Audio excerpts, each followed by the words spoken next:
What is up, my friends? The weekend has officially started. You are very welcome along to Friday night's Late Night Agenda, where the first comment of the day that made me chuckle was somebody perhaps trying to say that they hated me, but they said, Craig, I hat you.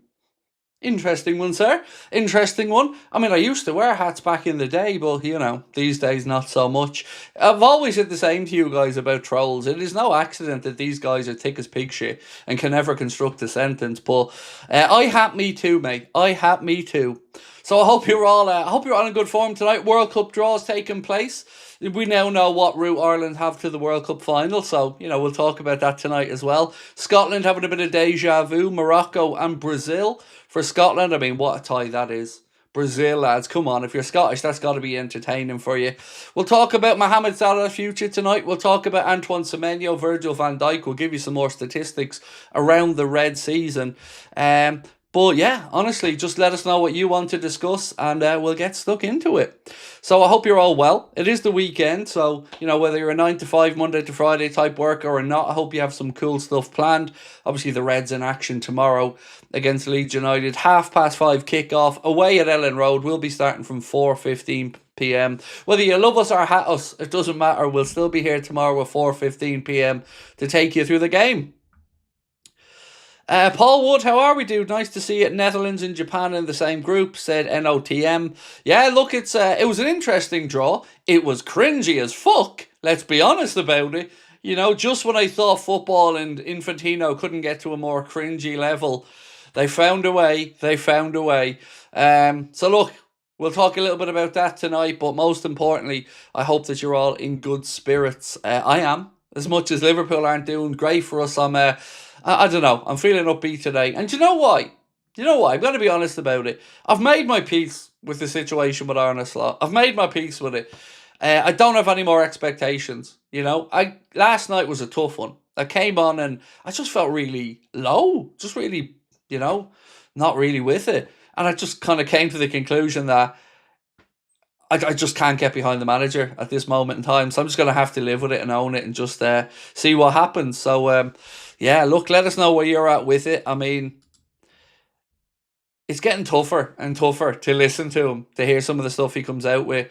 It just feels like it's just one silly little excuse after another at this point. But, tomorrow there'll be nowhere to hide. Big game. Leeds are going to be up for it. They're going to be full of confidence after the victory over Chelsea. We know Ellen Road's going to be raucous tomorrow. So the way I'm looking at this is, it's either going to be a win-win. Either we win and start going forward and we're all happy, or we don't win and Arne eventually gets the sack, because that's where this is headed, in my humble opinion. So Prime Video have put out an interesting stat today to say that Liverpool have their joint lowest Premier League points tally at this stage in the last decade. That's, again, defending champions, £450 million spent. It's not making for upbeat, positive viewing.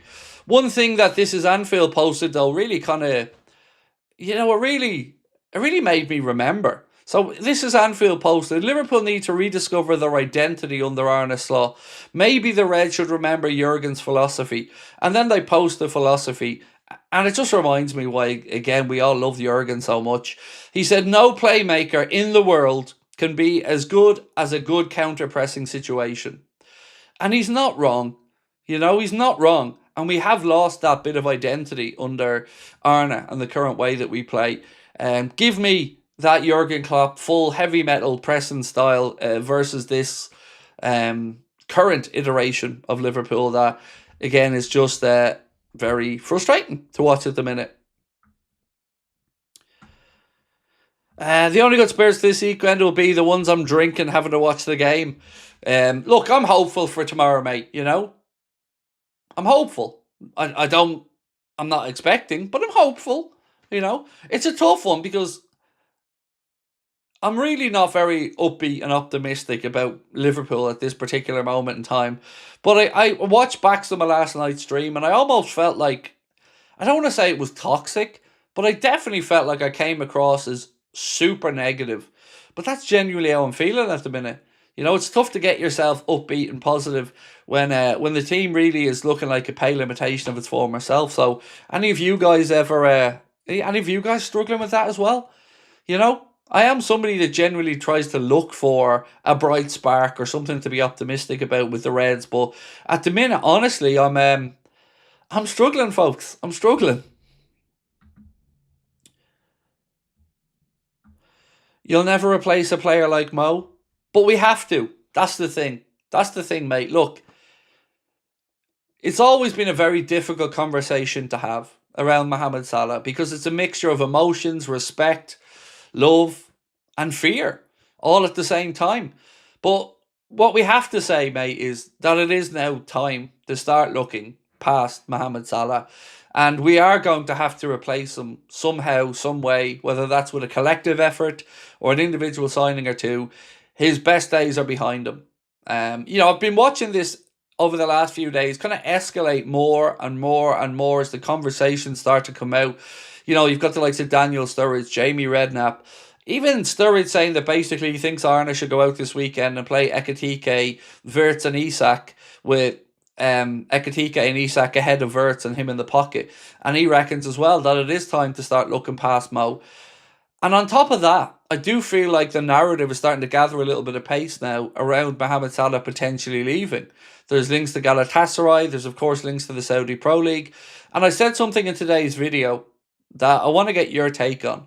I really feel that when Mo goes to the AFCON, this situation's going to start to get to a head. And I feel like there's going to be stuff coming out during that month that we don't like, that we aren't happy with. I'm predicting it now, so as when it happens, I don't have to come on and look like Mr. Johnny Negative. That's fully what I'm expecting. But here's the thing. I hope, as a Liverpool fan, that we can address this situation like grown-ass people, acknowledge the greatness that Mohamed Salah has given us, but also, nobody wants this to end badly. Nobody wants it to end badly. The man should go, whenever that is, with the send-off he deserves, the acclaim he deserves, the love he deserves, and most importantly, the respect that he deserves. But I do feel like we are edging closer and closer to that date. And some people are starting to suggest it could even be as soon as January. Now, that really would surprise me if it was that soon. But I do feel in my gut that we're heading towards the long goodbye now for Mohamed Salah. And I want to know how you guys feel about that. Do you think it's time that Liverpool do move on? So I'm going to ask that as the first question tonight. Now, again, this is coming from a respectful place because here's what I don't want to happen. I don't want this to end bitterly. I don't want it to be a trend situation. I want Mohamed Salah to get the send-off eventually that he absolutely deserves. And I want this to be a good farewell, a positive farewell, a loving farewell.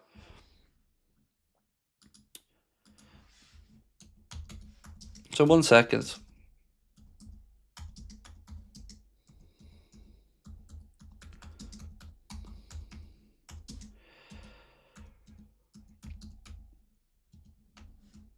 So the question I'm going to ask is it time to consider selling Salah? Because like I said, the stories are coming thick and fast at this point. I'll run you through a couple over the next few minutes. In fact, while you guys are voting on that, let me just read you out a couple of stories that were doing the rounds today. So this first story comes from Fikahe, so you can probably take it with a massive pinch of salt. But they write that Turkish giants Galatasaray plan to elbow themselves into the race to sign Mohamed Salah and hope to tempt the Egyptian king with a contract offer worth between 15 and 16.5 million pound per season, which is less than he earns currently at Liverpool, where he's earning about 20 million pound per year on his well-deserved new contract. But another story that was doing the rounds today comes from The Telegraph, a far more reputable outlet, I would say. And they write that the Saudi Pro League are ready to back a blockbuster move for Mohamed Salah if the Liverpool star decides to push for an Anfield exit after losing his starting spot under Arne Slot. The Egyptian has been benched for the last 2 games, with Virgil van Dijk warning that no player has unlimited credit at Anfield. Salah, previously speaking about the interest from the Saudi Pro League, said, "My relations with the officials are very good. Negotiations were serious, and if I hadn't renewed with Liverpool, it would have happened." So what do we think? Do we think that it may happen? Again, I hope people can see I am approaching this with the respect that he and that situation deserves. But I'm not somebody who buries my head in the sand and just ignores the obvious. And the obvious is that Father Time is catching up with him. And he isn't going to be the same player. But most importantly, and this is what I think is the most important part, I don't think he fits in with what Arne wants to do and the way that we want to move forward. And I think it's the correct decision to look to move him on. That's where I'm at with it. But I do, again, want to reiterate that I want this to be a situation, if it happens, respectfully done. I don't want any bitterness. The man deserves an iconic send-off for an iconic player. There's bigger problems at hand. Salah won't be here in 12 to 18 months anyway. There definitely is bigger problems at hand. But I tell you what I didn't want to do tonight is just come on and bang on about the manager again. Because there's only so many times I can refresh the same comments. From me, I mean. Which is, I don't think Arne's going to turn it round. I don't think he's going to find the solution. But I think the only way he can find the solution is to look to the future. And really try to build a team that will be here for the next 2, 3, 4, 5, hopefully longer years. And Mohamed Salah and Virgil van Dijk aren't going to be part of that.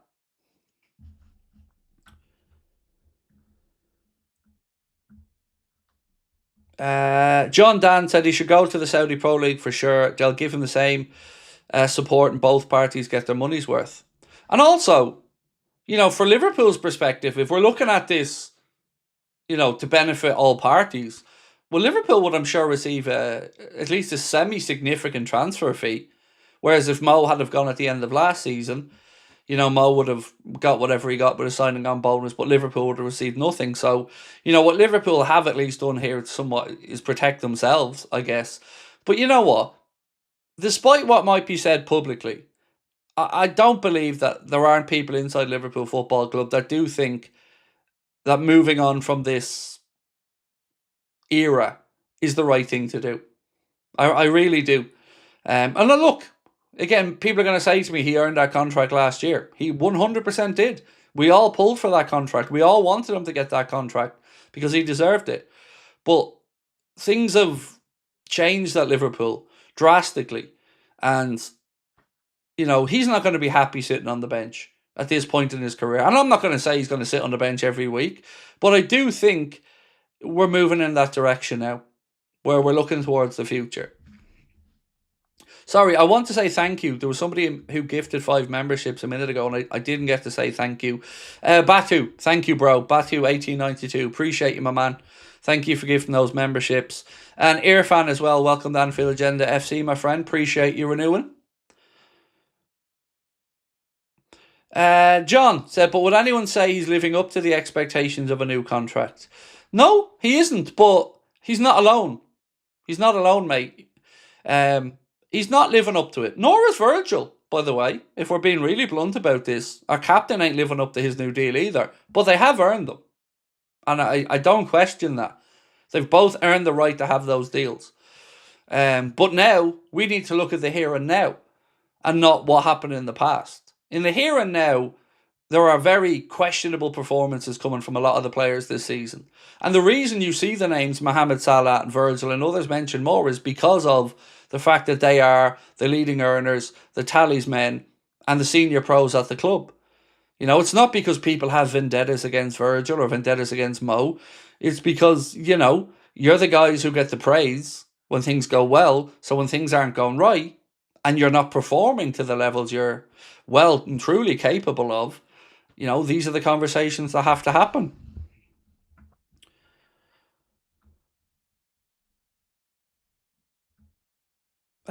Too late over the Salah bitterness. It's already prevalent. I don't get what you're saying. Like, I'm open to a dialogue, mate. And there's no bitterness. I don't know where you're seeing bitterness. I've no bitterness towards Mohamed Salah. All I care about is Liverpool in the here and now. And salvaging the season. And moving ahead in a proactive way that gets the best out of the group of players that the manager has. Or at least for now, that this manager has. There's no bitterness. Not at all. How could I be bitter about somebody who's achieved what he's achieved at our football club? I'm not bitter about it one bit. I'm just not going to bury my head in the sand and continue to listen to our football club trot out excuse after excuse after excuse.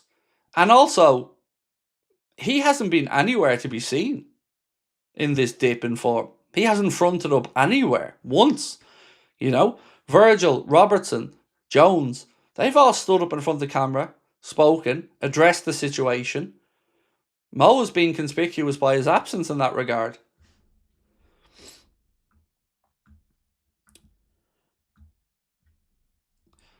Matt said, I really would like to see the Feyenoord highlights when Arne was manager. It's so clearly visible. I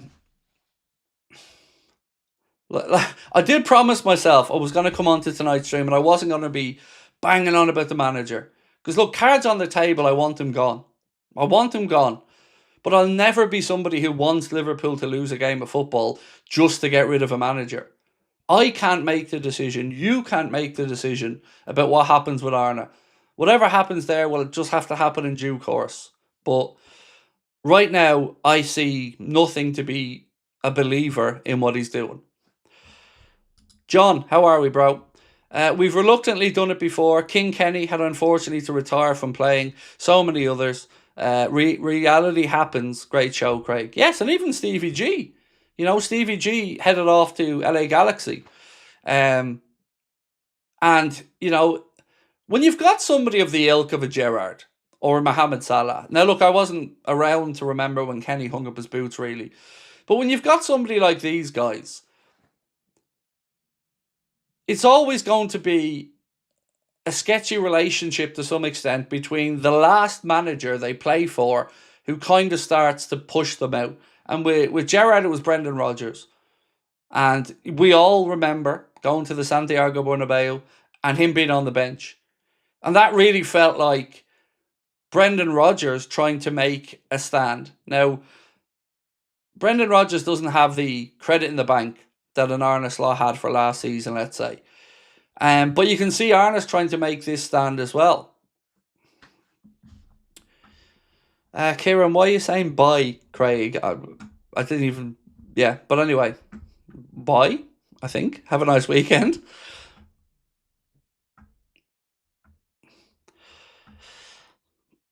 But we took more shots. Chris? Craig? Believe. Yeah, 19 of those weren't on target, though. That's the big problem that Curtis seemed to neglect. Think we can win at Leeds and Arne still gets sacked? No, if we win at Leeds, he carries on. Absolutely. And I'm open to that. Like I said, if he starts to win games of football and we move back up that league table, cool. But I'm not overly optimistic going to Leeds tomorrow for two reasons. One, the good win that they had against Chelsea. So here's the thing. Their manager was under pressure, facing the sack. He changed his system to a 3-5-2 and gets a performance at home out of his players, who showed that they were fighting for the badge of the manager. We haven't seen that. We go to Anfield now and our players are playing like they're nervous, like somehow they're away from home or something. They're not harnessing the energy of Anfield to their advantage. They're almost fearing the energy of Anfield, if that makes any sense. So that's why I'm nervous about going to Leeds tomorrow. They're going to start quickly. They're going to just get stuck into us. The crowd's going to be up for it. And it's almost like a win-win for them. They got that bonus win midweek against Chelsea. Now imagine the buzz inside that club for Daniel Farke and for the Leeds fans if they can beat Chelsea and Liverpool in 1 week. So I'm expecting it to be a really, really tough evening tomorrow. But if we can come through that and get a win, that'll be great.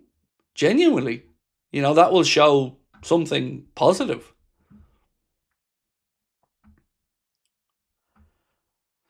NOTM said, imagine having your team winning the league first season with a new gaff, then dreading facing a newly promoted team. It's weird. It's such a weird mindset to be in. I'm really struggling with that. Not even just from the winning the league part of the end of last season, like from the transfer window we had. Like it was unbelievable this summer. My God, I've not remembered a vibe like it. You know, if I could bottle the feeling we all had throughout last season into this summer's transfer window, I've never known optimism like it, and it was beautiful. But at the minute, that feels like a very long time ago. And it's so strange mentally to get your head around it.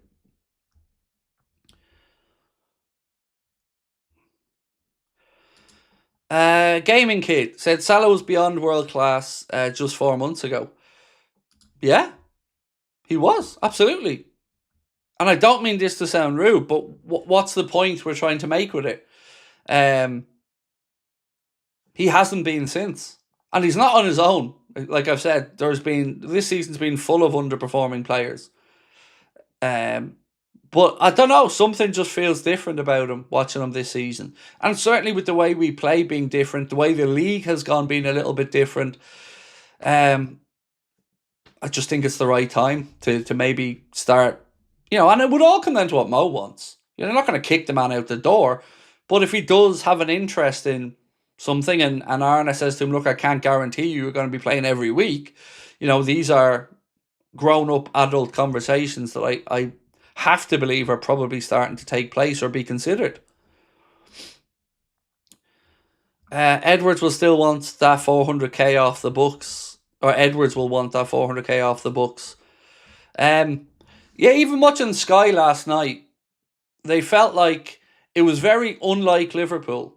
So the journalists that were talking on back pages tonight were saying basically that we've always regarded Liverpool as a club that don't make emotional decisions, that do look at the facts underlying it. And then they asked and posed the question, were Liverpool baited almost into giving that contract because of how incredibly he performed last season, how vocal the fans were about giving Mo the new deal. And it feels like for the first time ever, maybe they did crumble to pressure a little bit from fans, because it felt very unusual for the club to give Virgil and Mo those level of contracts at the ages they're at. It's very unlike what we would have regarded Edwards to do. Now, obviously, with Jurgen beforehand, he fought for a couple of players like Jordan Henderson and Jimmy Milner, because he valued that experience in the dressing room and the leadership qualities and the professionalism that those guys brought to the table. FC Pitchside said, bro, have you paid attention to the fact that I have never seen a pass breaking through the midfield, always sideways, backwards, Konate to VVD and vice versa? I wouldn't say never. I could probably pull up a couple of examples of it, but here's what I think of when I think of the style of football we're playing now. Like you've said, Virgil to Konate, Konate to Robertson, Robertson back to Virgil, Virgil across to Konate, back to Virgil, a little look up and a ball into the channel. That's what I think of at the minute. But like you said, it's never give and go, give and go, give and go. Now, there were a couple of occasions. Mohamed Salah played some nice 1-2s down the right side with Dominic Szoboszlai after he came on. And there were a couple of occasions as well in the West Ham game that Wirtz played some nice stuff through the middle. But I do think our midfield are too easy to get through, and I don't think there's enough bite in that midfield. Nomad said, have you bought any of the new Liverpool merchandise? £100 for the t-shirt is scandalous. I bought the hoodie, or excuse, not the hoodie, the tracky top. Yeah, I bought that as soon as it went on sale. I was straight on there for the tracky top. But I looked at the shirt, and like you, because I'm in euros over here now, Matt, so it was €120. That's a piss take. That is an absolute piss take for a non-shirt. Like, it's not a match shirt, or it's not a Liverpool jersey that'll be worn this season. It's a cool top. It's really pretty, but not €120 pretty. So no, I couldn't bring myself to get it. I thought it was way too expensive for what it was. But the tracksuit top I did buy, and looking forward to getting it because it looks really nice.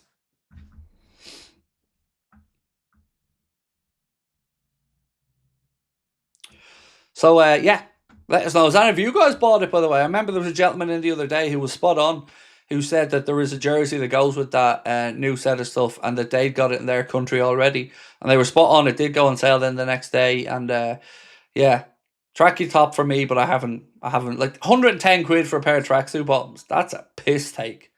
110 quid for a pair of tracky bottoms is a piss take.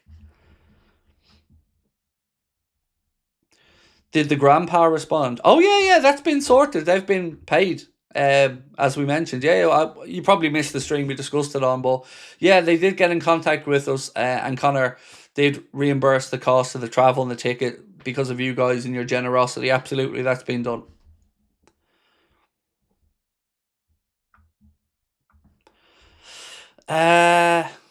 Henry said, Craig, most families in Ireland will be staying up to watch the Late Late Toy Show. Is your family staying up for that tradition too? No, not at this. Our kids would be too old. Look, I grew up watching it. Our kids grew up watching it. Definitely, it's an institutional night in Ireland, isn't it? The Late Late Toy Show, and I believe Garen Noon's on it tonight as well, which is incredible. I'm delighted for him. But no, it won't be something that I'll be watching tonight. My days of watching the Late Late Toy Show are well and truly over. Maybe when the grandkids come along in the future. Stargirl said, rumours Macca's head has been turned by Madrid. I honestly wouldn't know. I've not seen anything or heard anything to that effect. But I did say a couple of weeks ago, Stargirl, that I've always had a bit of a gut feeling that Macca fancies something else in his career. I never seen him being, with Liverpool till he was 31, 32. I always felt like there was probably a move to La Liga on the cards at some point. And honestly, I'd be okay with that as long as it was, in Liverpool's interest and they had somebody. Because I do think we could probably take an 8 out of the team and buy a 6. Because I don't think we have room to add in a 6 and carry all the midfielders that we currently do have at the club. So, yeah, I don't know of any impending offers or interest, but let me ask you a question in a while. Would you guys be interested in any type of deal that's seen McAllister go in one direction and Camavinga coming in the other direction? No, I don't know about the financial end of it. I don't know if there'd be, money on top of McAllister or whatever. But that's the type of thing that would make sense to me. If Liverpool lost an 8, let's say, like McAllister, and we brought in a Camavinga, or we freed up a space to bring in an Elliot Anderson, and Adam Wharton, somebody like that.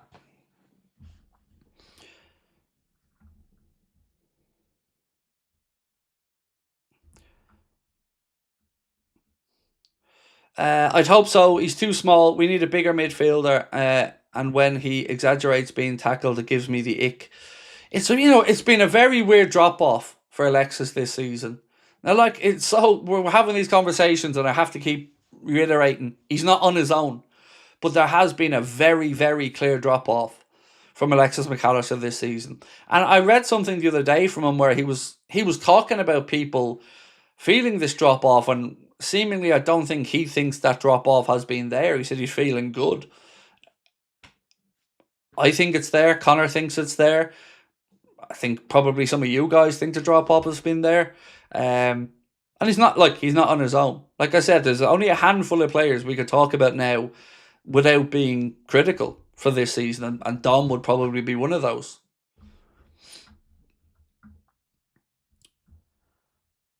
Off-White said, hope you're well. Been so busy watching your streams on playback on the way to work. When are you back active on emails? Never, for me. So there's been a couple of incidents over the last year that meant I've had to step away from anything directly. Like, I don't have a login to our socials. I don't have a login to our emails anymore.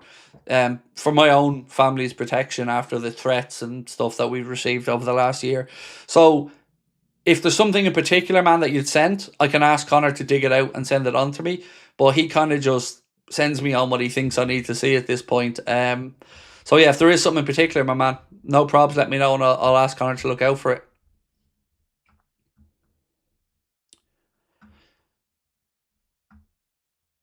Must be money on top paid extra money for McAllister by Madrid. Oh, I would say if we're talking about valuations, McAllister's worth more than Camavinga. I would agree with that. For me, it would have to be Madrid putting down money with Camavinga for something like this. Carboy Gaming, how are we, sir? Said Craig, we need a midfielder that can dictate the play, and Maka isn't that guy at the moment. I agree, and I say this like as I said as a fanboy. I bought an Alexis McAllister Argentina shirt for my own personal collection because I think he's incredible. I remember seeing him come through in Argentina. You know what? That's how early I'd first seen him, and then I see him with the Argentinian national team. And I'm thinking, who's this little ginger kid? Looks like he's from Scotland. McAllister, what the fuck? And he's definitely a really good player, but I think we ain't seen it this year, and we just need that bite in midfield. I just feel we're too soft in there. Not solely down to Alexis, not at all, but I do feel we are too soft in midfield.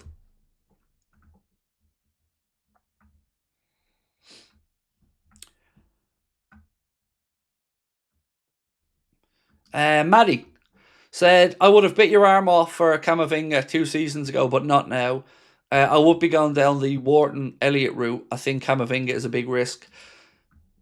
Is it because of the injuries? Because I had somebody was kind enough. I think it was Keane sent me on the other day his injury record. I might probably still have it here. Actually, let me have a quick look. I'm sure I do. Keane very kindly sent it on to me the other day. So let me have a little. Yeah, I have it here. So if we look at 24-25 alone, he missed 45 days with a knee injury, which missed 11 games in total. Then he had a muscle injury, he lost 17 days, 5 games. Hamstring injury, lost 22 days, 7 games. Hamstring injury, 75 days. So yeah, he missed a lot of football last year, a lot of football.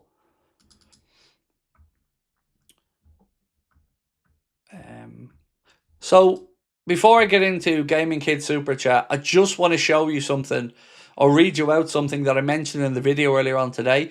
And Dougie Critchley, I believe, of Sky put this on. And it's the player to complete the most clearances in Europe's top 5 leagues and where their team finished. And where their team finished part's important here. So in 2017, 2018 and 2018, 2019, it was Shane Duffy of Brighton who finished 15th and 17th in those 2 years, who made the most clearances. In 2019, 2020, it was James Tarkowski, then of Burnley, who finished 10th.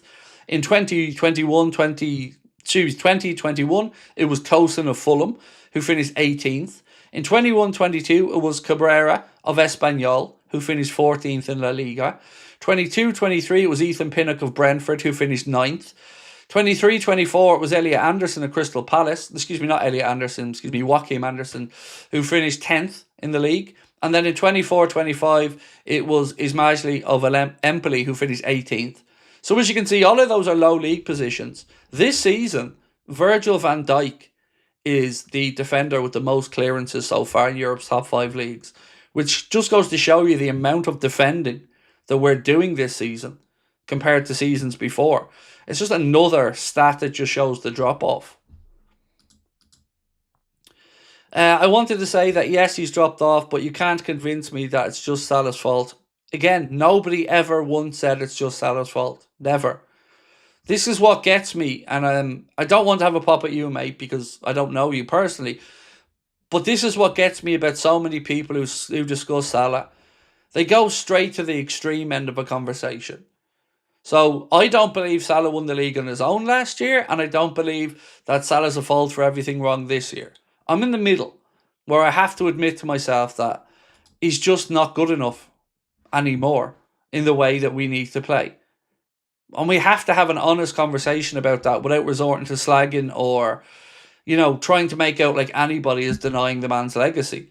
I've been at pains to discuss his legacy every single time I broach this subject because his legacy is secure.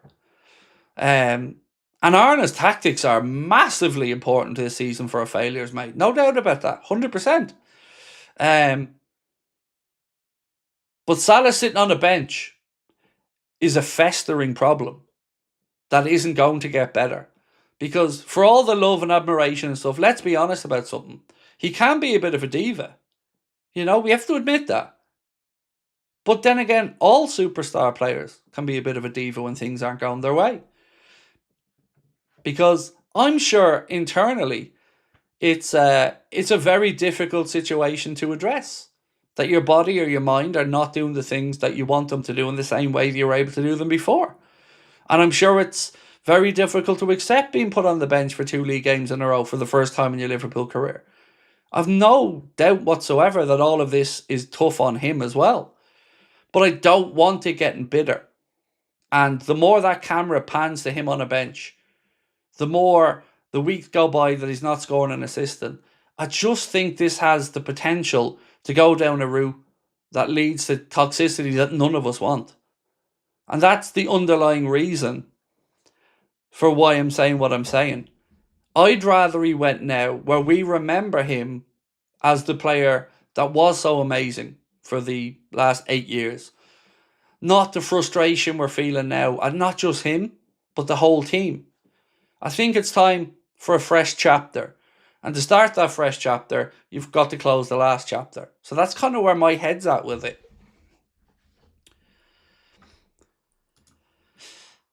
Despite Liverpool being so bad, you still come for us and give us your opinions. I know how much it hurts you to talk about Liverpool now, but you're still here. Thank you, man. It's really difficult because, you know, I understand people are frustrated because I'm incredibly frustrated. And none of us expected this. The players wouldn't have expected it. The coach wouldn't have expected it. The recruitment team, the owners, the fan. None of us expected what we're seeing this year.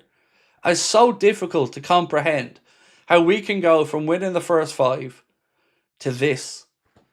And what's even more difficult is I feel like there's a lot of la going on at our club, and people are talking a lot of bollocks. I heard Dominic Szoboszlai come out and he's talking a load of pony. The manager seems deluded with some of the stuff he's coming out with. And I just refuse to be one of those people who don't accept the deficiencies and talk about them and address them, because it's not going to get better by going out there and moving the ball side to side and playing as one paced as we have been and moaning about low blocks and talking about being unlucky and talking about how many shots we have and talking about us not giving up many chances, but we do give up chances. So Arne Slot's whole bullshit about us not giving up many chances is incredibly undermined by that statistic again that shows how many clearances Virgil's having to make. We're having to defend more. This isn't the style of football he wants to implement, which is a possession-based, death by 1,000 cuts, move the ball, find the perfect pass, kill teams with goals. That's not what we're seeing. No matter how much he tries to say that out loud, that isn't what we're seeing out there on the pitch. We're seeing a slow, monotonous, dull, non-exciting, frustrating as fuck brand of football that is not befitting of the squad that we have. That's my truth. It's beneath the talent that we have. And the fact that he can't get a tune out of these players, that's very damning for me. Because any coach that has that about him, like we said before, people said, would Liverpool be an attractive job if they sacked Slot? You bet your ass it would. You telling me any manager worth the salt wouldn't be chomping at the bit to come in and work with the players that we have? Isaks, Ekitike, Wirtz, Salahs, Van Dijks, Alissons. Come on now. You know? So I'm all for it being on the manager. I am. But like we've said, there's not one thing that's going to solve this, and there's not one thing that causes this. But we can start to be proactive in the way that we ruthlessly try to address it and stop the rot. Craig Adams, how are we, bro? And thank you so much, mate, for being with us as a member for 30 months. Said, I don't get the inverted fullback stuff. It doesn't work. It also seems inconsistent. So let's look at the difference of 2 games. The last 2 games we've played. Let's look at the left-back position. And I'm working off memory here, so if I'm wrong on this, please feel free to call me out on it. But when Milos Kerkez played, he was holding with, and he was making overlapping runs to Cody Gakpo, and Cody Gakpo was playing in the half space and making those inside movements. When Andy Robertson came in for the game against Sunderland midweek, I found that he was very narrow, and he wasn't using the width of the pitch. And there was times you can see in the watch line was screaming for him to move out wide. Now, I have to believe that that's under instruction. But why is it that one fullback is going to make those overlapping runs with that great engine he has in Milos Kerkez, and then the very next game you've got a fullback who has the same traits playing in an inside channel and making the pitch narrower? They're just simple things looking at it and you're thinking, there's no consistency there. There's no consistency of performance. There's no consistency of movement. That was my take. And look, I'm only a fan. I'm not fit to lace Arna's boots when it comes to tactical nous. But if we can spot these holes and he ain't able to fix them, that's a damning problem.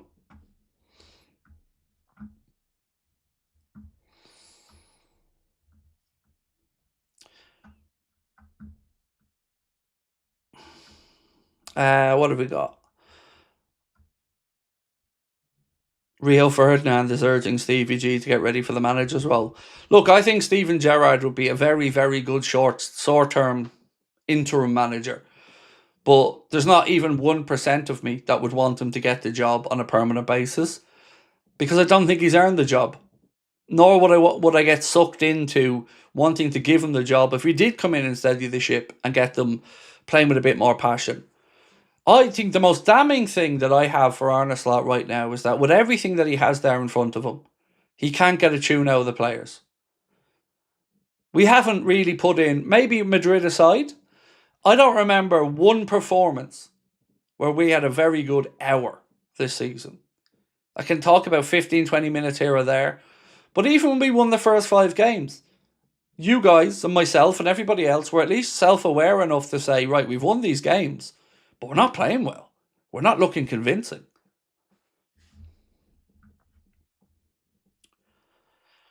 Devon said, I think the major problem is Slot's passiveness in the way he manages matches. Players have no intensity to feed off.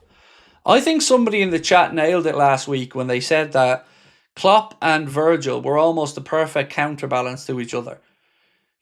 Slot had that, Jurgen had that aggressiveness, that cutting, that ruthlessness, and Virgil was able to middleman that to the players.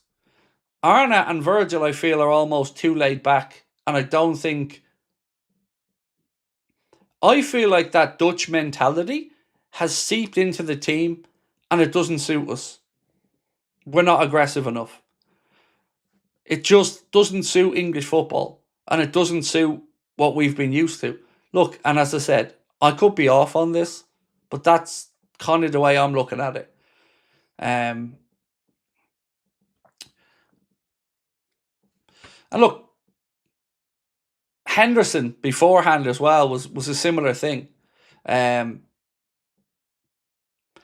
Henderson was able to do both, out there, bark on the pitch and command the respect of the players, but also have those one-on-one talks like Virgil can have. At the minute, I just feel one word that keeps coming up when we talk is passive, lack of aggression. That kind of, we're just soft.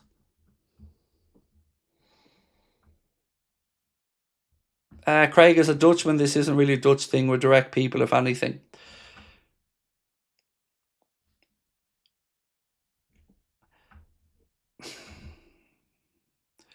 I don't. By directness, do you mean bluntness?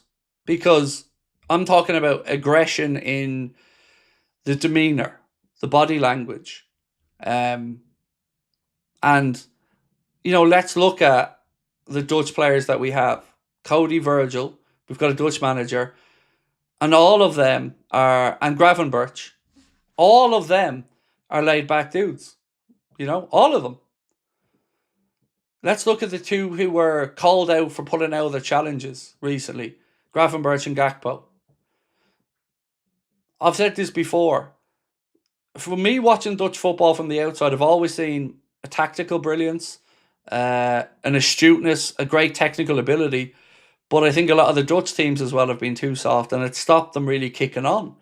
The Netherlands should have far more silverware as a footballing country than they do have, because they produce so many great players and so many tactical, innovative coaches.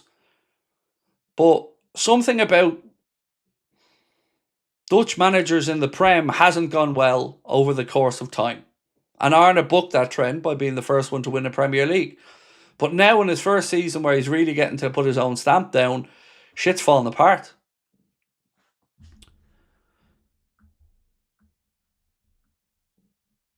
Frimpong would be different. Yeah, Frimpong would be, he'd be certainly he's a very positive man, Frimpong. Very upbeat, very energetic.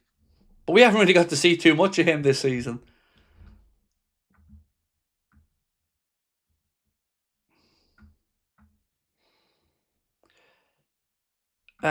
You're right, but we have players like Nigel de Jong and Jaap Stam who are notorious for bullying their opponents. So it just depends on the person. Yeah, but in the philosophy overall, look, like I said, I'm just looking at anything I can think of, mate, to try and figure out why the hell we are where we are. And it definitely isn't just a Dutch problem. But I'm saying I don't think Arne gets into the players enough. I don't. And I also would question,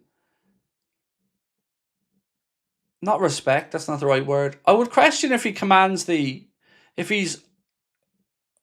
he has the authority to command that dressing room. I don't know.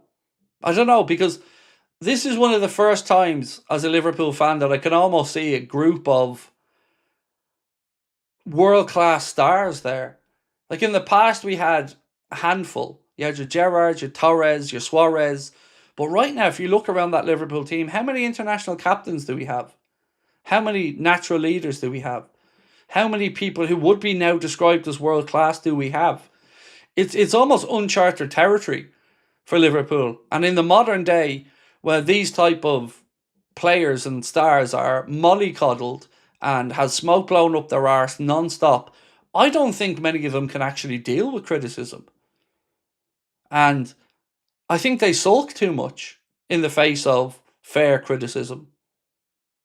You know, how many times do we see them taking down social media or removing a club from it or all this type of shit? It's all just silliness, really.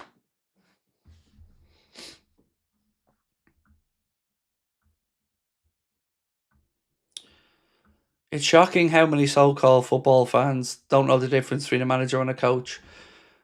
Do you know what's shocking to me? People like you that think that you can just come in and belittle other people that you don't know. Mate, I'm sure if you and I sat down and had a debate around football, I could tie you in knots and turn you inside out. But I don't get it. Why do you feel the need to shit on everyone? It's fucking weird. You know? Who gives a shit? Coach, manager? It's all the same.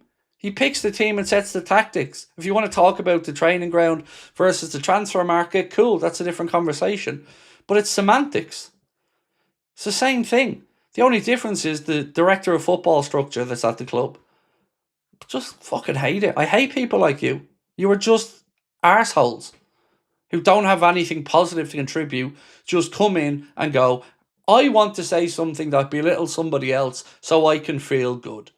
If that's how you need to get your kicks in life, bro, cool. But try do something positive and make you fucking smile.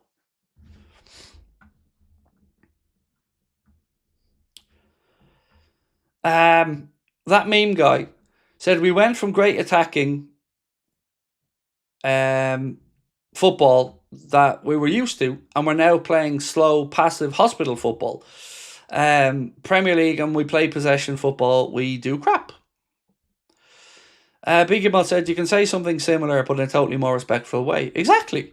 All he had to say was, look, I think, yes, we can talk about the tactics being down to Arne because he's the coach, but maybe we should be looking at Hughes and Edwards if we're talking about the recruitment, because there doesn't seem to be a symbiotic nature of those two relationships. That's all he had to say, and along those lines, but it doesn't. It's just a modern trend to come in and go, I can't believe everybody isn't as fucking intelligent as I am. It's just nonsense. I deal with these people every day, and it's draining, and I hate it. Our community of people in this group are about uplifting each other, supporting each other, educating each other, I come on every night and learn so much from you guys about life, about how to conduct myself, humility, and I'm most proud of that aspect of what we do together. You know, like I say, I love every night reading the chat before I start. Hi Mary, hi John, how are you? How are things? Did this go well for you? Honestly, I sit back and smile because this is what we hoped the internet was going to be about when social media came in. You know, it's a pleasure to see you guys looking out for each other. And it's an honor to get to know you guys because great people, man, great people. So that's why I get so defensive when people come in like that, because it doesn't help anyone. It doesn't do anything positive. It's not what we want to see.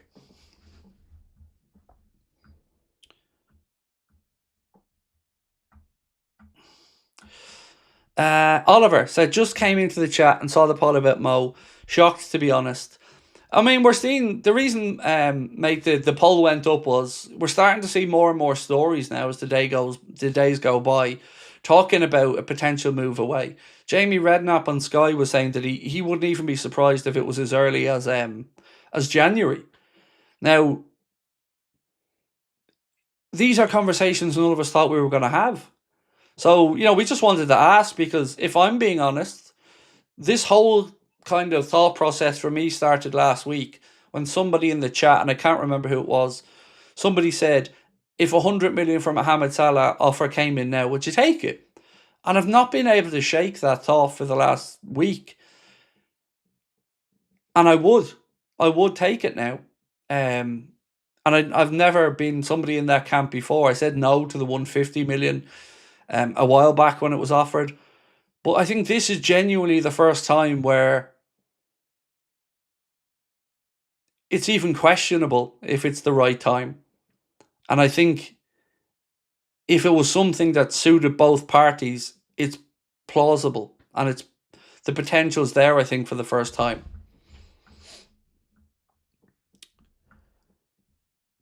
Philip said the amount of players I've seen lately standing still with their foot on the ball, not knowing what to do, is ridiculous. Yeah. It comes to the same thing, doesn't it, Philip? Just tempo, just no urgency. And you know, if we go back to last season when we won the league, we still had this conversation about a lack of urgency, and why was it taking us till the second half to kind of get our fingers out?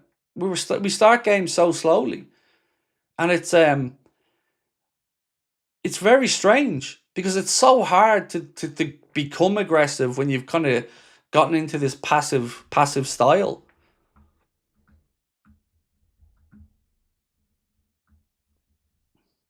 David Coker said, as much as Mo has been great for us, 100 million is seriously worth considering, could help bolster the squad.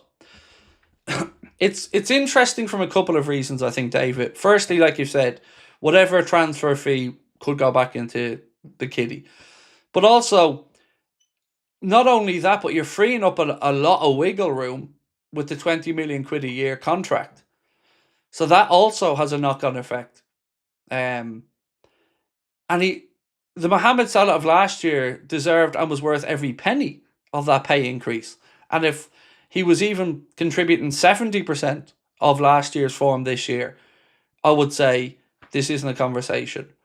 But and this is just me, I view him sitting on the bench as a festering problem that isn't going to go away. Because switch it up.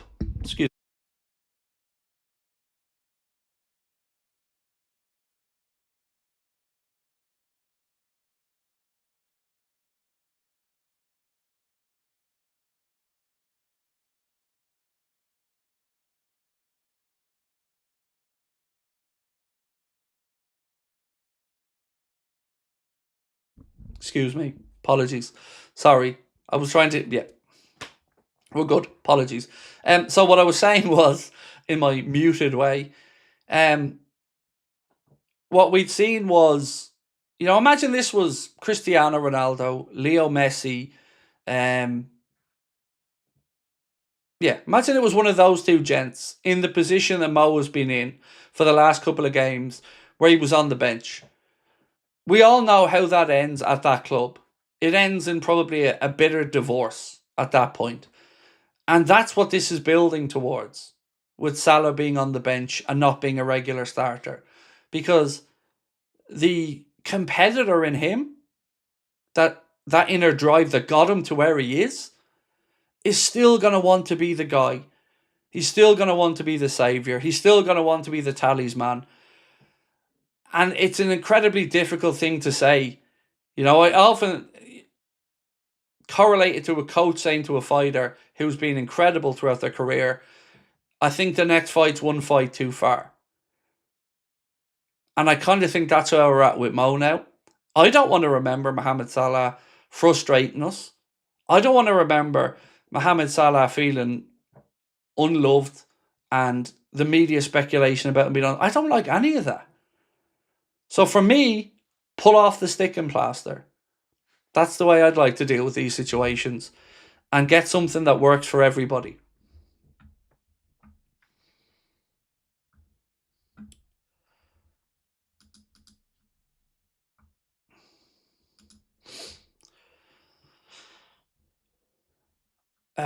What else we got? Craig, I don't know if it's just me, but I really don't know what Arna is trying to do and what his tactics are, which is the reason I'm Arna out. Nasser, I'm the very same as you. That, and I don't think the players are responding to him. They're just two things, Nasser, for me, that ultimately got me to the point where I said I think the manager needs to go. And I'll be honest, I really did think after Aston Villa and Real Madrid we were turning a corner. But then the intensity switched right back off again. And do you know what's really surprised me? Is the amount of people who seem comfortable accepting a 4-1 defeat to PSV Eindhoven, a 3-0 defeat to Nottingham Forest. As a Liverpool fan, that is unacceptable in any era, at any time, at any point. You don't lose them games at Anfield by that much. You don't lose 3 games in a row by 3 goals. That should get any Liverpool manager in any era the sack. Let alone 9 losses from 14. 4 wins in 14 games. All of that to me is just damning. And it just leads to the fact the manager's got to go. Because he can't figure it out.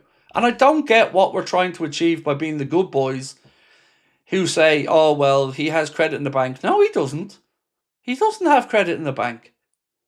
That's well and truly used up at this point. The credit in the bank got him through the first couple of months of this waffle.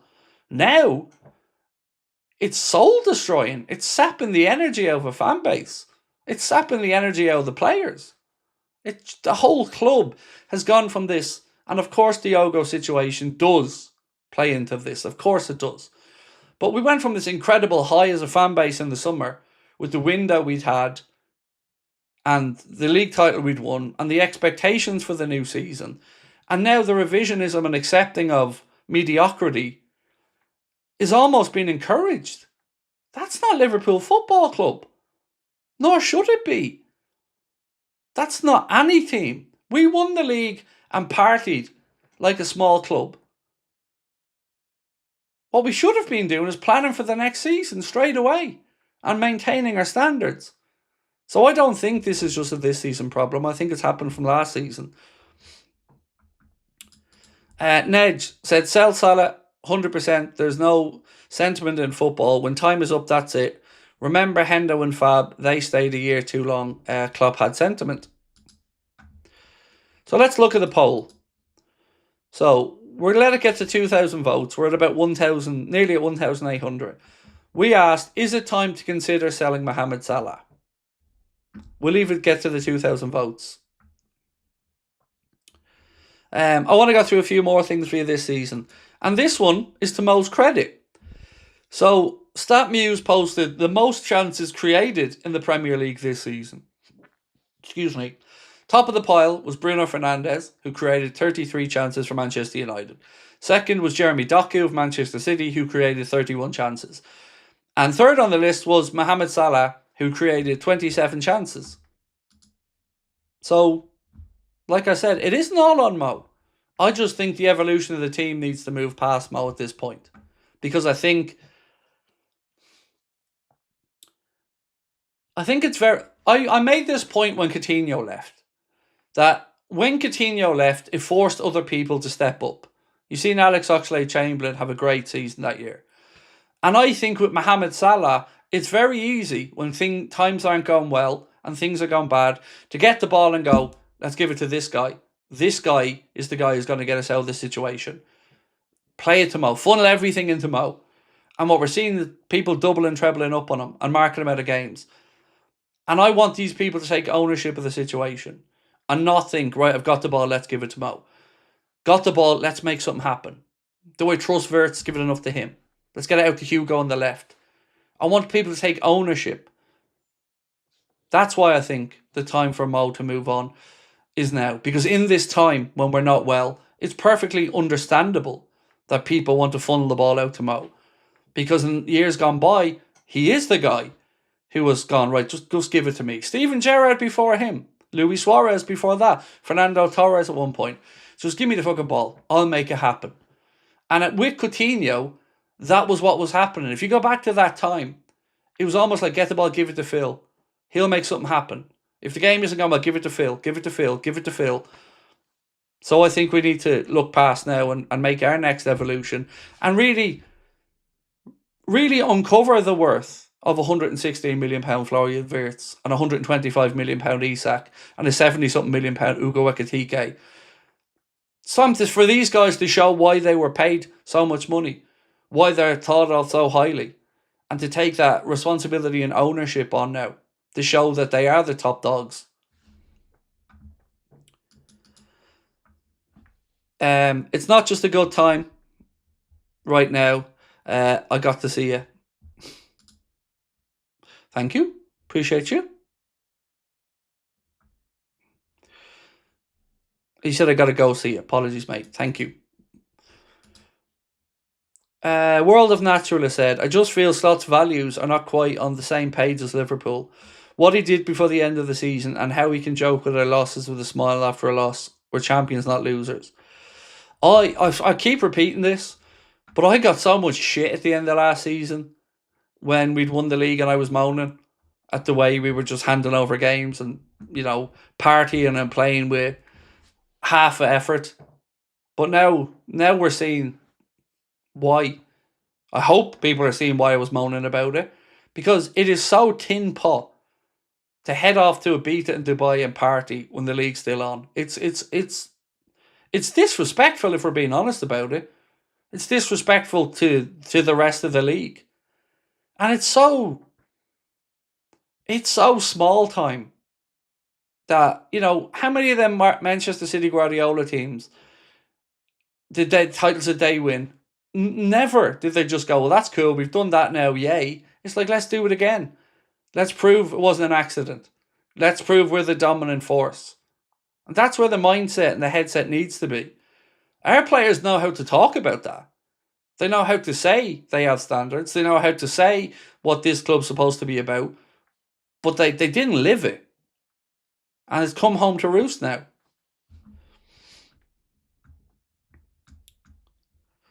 Right, Antoine Semeno. Let's talk a little bit about him.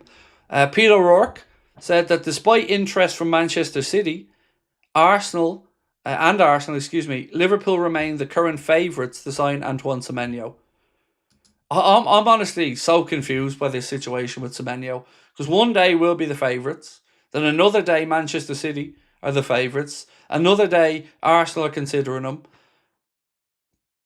but I do think we're the most likely, because I think we're the best fit, because what we need is the attributes of somebody like him, who's naturally two-footed, who can play on the left, who can play on the right. I think it's a natural fit, and I'm intrigued to see if we do end up signing him. I would know a few people close to his camp, and the vibes are good. Now, I don't say that usually, but I genuinely do know people close to Semenyo's camp, and I'm optimistic about it. Now, nobody said to me, Craig, he's signing for Liverpool. Nobody. But it feels more likely than him going elsewhere. Unless, of course, somebody gets in ahead of us.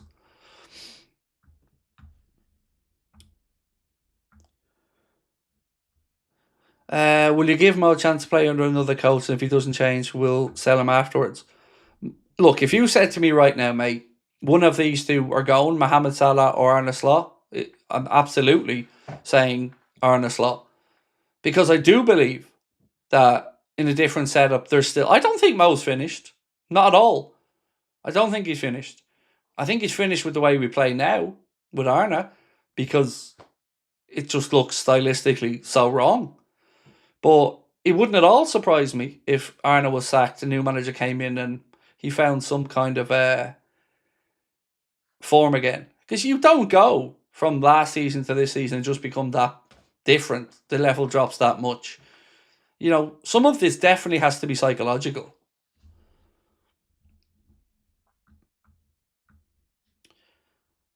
Sad we're sat here with no confidence for a game against Leeds. I know. So I felt so bad doing the preview and putting in a 2-2 draw. Honestly, and even at that, I was flirting with a loss.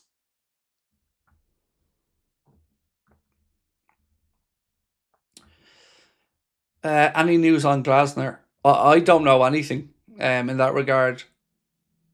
Yeah, nothing. Haven't got a clue. Like, I wouldn't know who's the favourite if Arne left to be the next manager. I wouldn't have a clue. Like, I don't have connections inside Liverpool. I've said this to you guys before. I've no in at Liverpool whatsoever. James said, "Hey Craig, I would take a loss if they were to fight every time they step on the field, but no heart for the moment." Exactly, James. It's not losing, it's the way you lose. And we're losing in a meek way without putting up a real fight. You know, let's not forget here, if we're being really honest about it,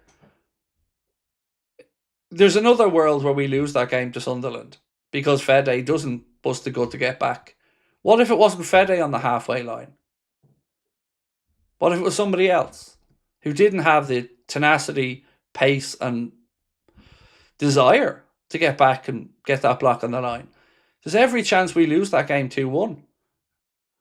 So that draw papers over a lot of cracks again. And I think it was Paul Gorst or Ian Doyle, one of the boys at the Echo Row, a draw is just a loss with better PR. And they're right. That's exactly how to describe it. It's very well put.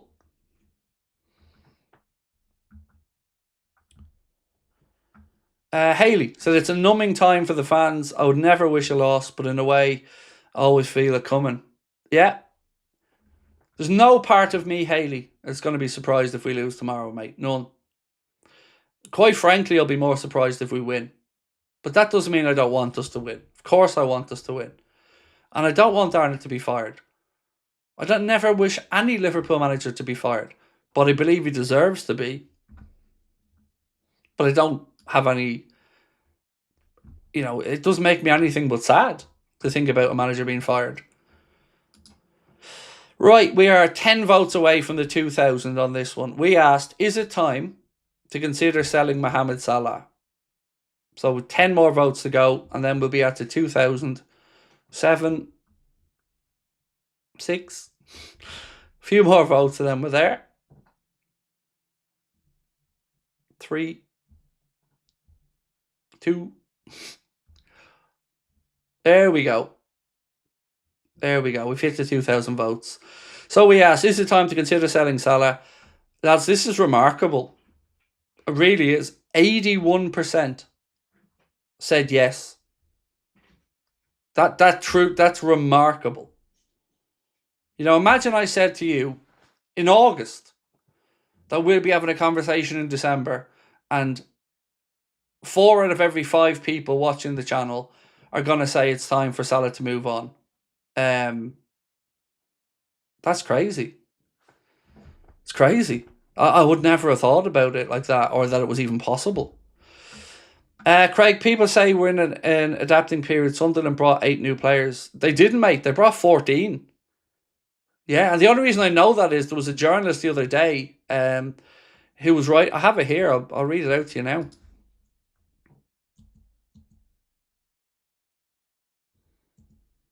So here, uh, Chris Bascom of the Telegraph wrote that Sunderland paid £155 million for 14 new players in the last transfer window, creating a vastly improved team who've come from the Championship to the fringes of the Champions League.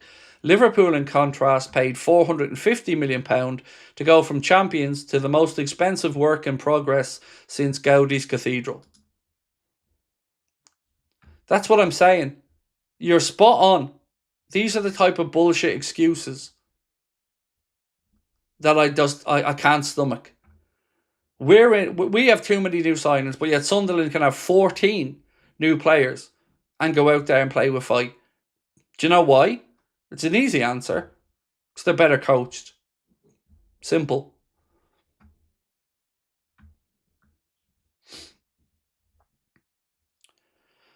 Craig, same question for VVD. He's escaping major criticism. Yeah, happy to put it up, mate. No problem. Let me ask it.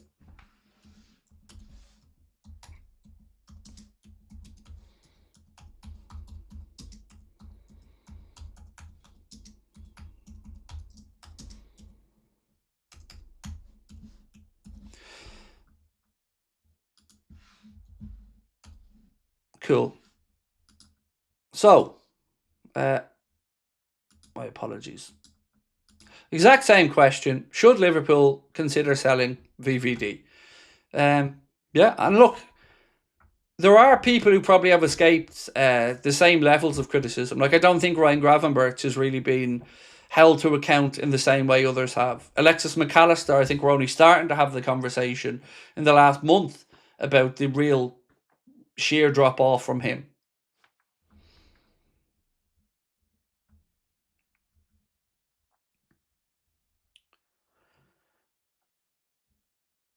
I think the questions are harsh unless it's about age. Reason being is almost every player has looked well below par this season.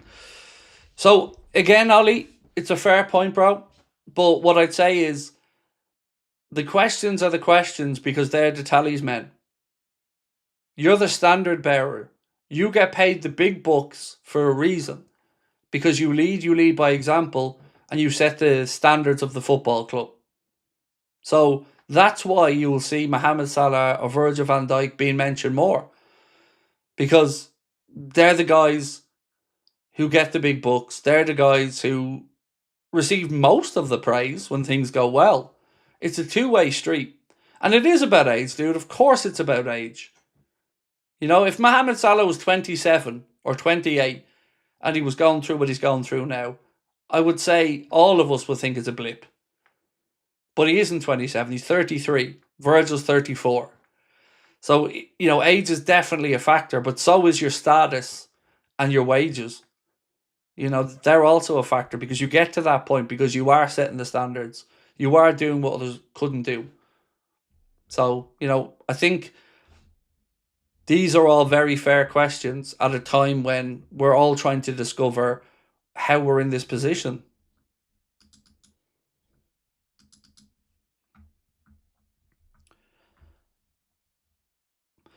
Nasser said, Craig, one thing that I can think of is last season Mo didn't have to defend and Ryan didn't have the licence to go up and play in the A.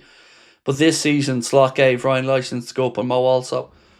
Oh, look, it's a really good point, Nasser. And I would say the Trent situation leads into Mo as well. You know, Trent gave us a lot from that position. And the understanding that Mo had as well with himself, with Lucho, with Darwin. You know, all of these things are definitely part of the factor as well. But ultimately, here's where I'm at. It is an evolution now. And there is a new breed, a new guard coming in. Your Verts, your Isaks, your Ekatike. So rather than trying to have a player like Mo who was a year to 18 months left to gel with these new guys, let's just go the new guys. You know? As Daniel Sturridge said, let's throw Ekatike and Isak on together. Let's put Verts in the hole behind. You know, and let's see what the next generation are going to be like. Because these guys, your Virgils, your Mohamed Salahs, your Alisson Beckers, they set the standard. They brought Liverpool to where we are now. They delivered those league titles, that European Cup. They climbed the mountain. Their place is set in stone. They're on the Mount Rushmore of Liverpool icons. But that doesn't mean we can't acknowledge that we need a different perspective, a different look, and a different energy now.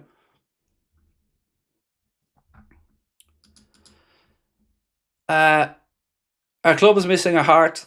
Arne is a by-the-book manager, never engages the fans in game, very robotic, exact opposite of what the club is all about. So, yeah, look, it's a really interesting conversation because in one way, mate, I never expected to have a connection with the next manager in the same way I felt towards Jurgen. And I would dare say most of us. So when you get somebody in like Arne, it's tough to know what the normal would be. Because he isn't Jurgen. He's his own man. And look, Arne seems like a good man. He seems like a lovely, genuine, honest, good man. But I don't feel that same connection or that same desire for him to achieve. It does feel like, and I wondered, was it just me for a long time? But it's not, I'm not feeling it. I don't have that connection because I'm an emotional fella. So I look at Jurgen and I think, yeah, good man. I'd do that. But yeah, so I just don't feel the same connection with the manager in the same way I would have with Jurgen. And I, be interested to put that to the floor and ask what everybody else feels. Because I would say that the connection that the journalists and some of the media think Arne has with the fans isn't really as deep as they assume it is. But again, that's just my reading of the situation.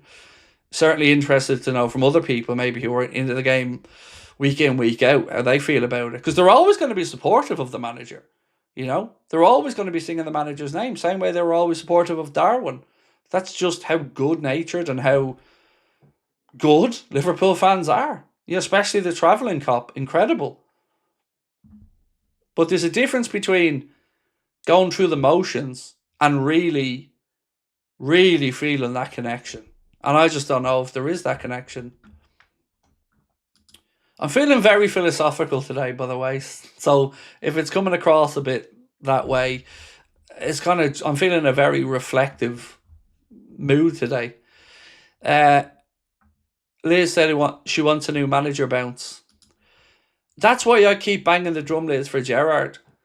Because imagine Steven Gerrard brought in Robbie Fowler and, let's say, Dirk Cow to work with him.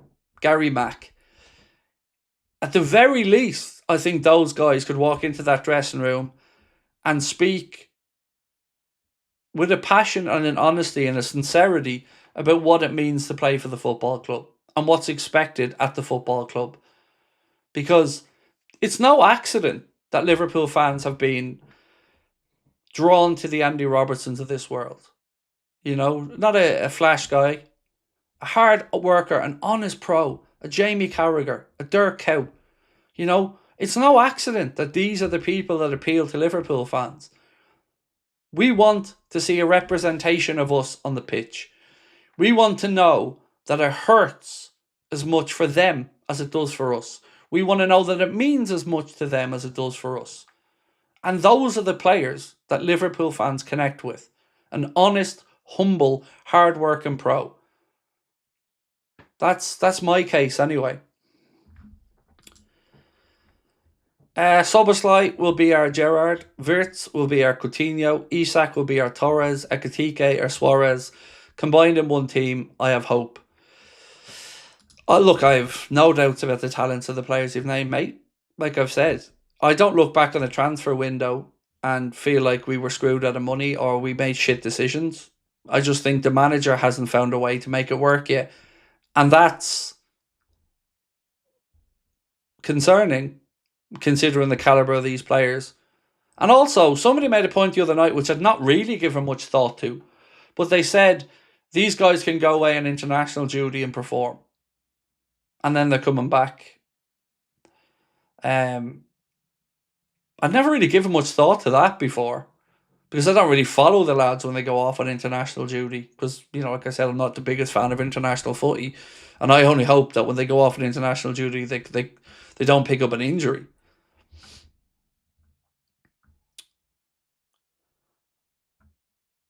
Stevie might honestly be a great manager to get in for the season. He would boost the crowd's passion. The stadium at the moment needs a motivation boost, something they aren't getting from Slot. Exactly.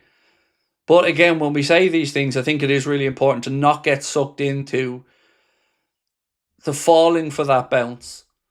So if Stevie came in, let's say, and did get 3, 4, 5 wins in a row, I also feel it's really important that the club don't get lured into thinking that that's sustainable, because I don't believe it would be.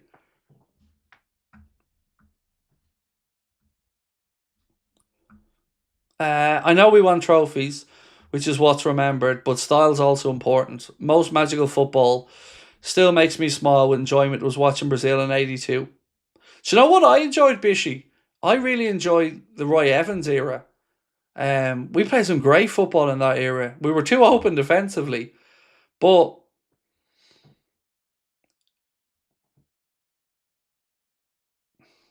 the soul feels like it's ripped out of the team, you know?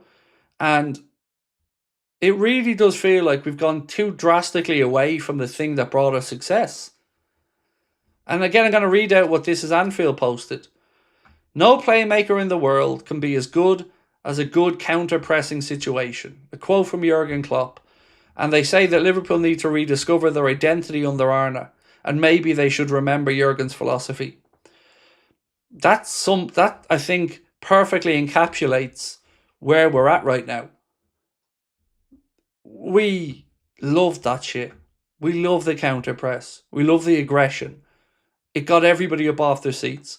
And that was part of what was able to create that connection between the players, the manager, and the fans. That honesty of effort.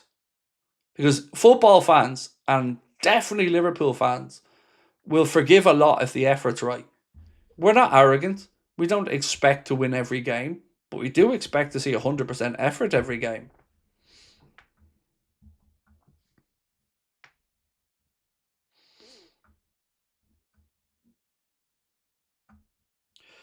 You've said that some of them were better coached, but at the same time, people are asking for Gerrard. But you're missing why people are asking for Gerrard, Darren, mate. Nobody's sitting here and trying to say that Steven Gerrard's the greatest coach in the world. But what I'm saying is he can motivate those players into at least fighting on the pitch, you know? And the point I think we're trying to make about the Sunderland coach was he had 14 new players in. And you're not hearing any excuses from them about new players gelling or too many changes. He was able to find a way to get those players playing and fighting. And a lot of that has come from harnessing the energy of the Stadium of Light and the incredible support that they get there. Like, until they came to Anfield, they had 7 points from their 6 away games. And I think they had something like 9 or 10 from their home. And we're playing like meat kittens at Anfield. Like, we're afraid of our own stadium. It's really concerning. We had that performance, a 4-1 whooping, a 3-0 whooping, on our own pitch. That's mad. So what I'm saying is, and I think what others are saying, is Gerrard would at least go in there and have some accountability from the players. Latte Top said Gerrard, Saudi UK tax, is not a great coach. Yeah, so he's definitely not a great coach. I've said that so many times, mate. And you're right, I think it's March, if I'm not mistaken.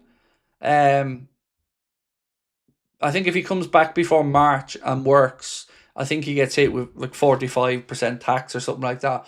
I'm sure I read something about that the other day. But look, ultimately,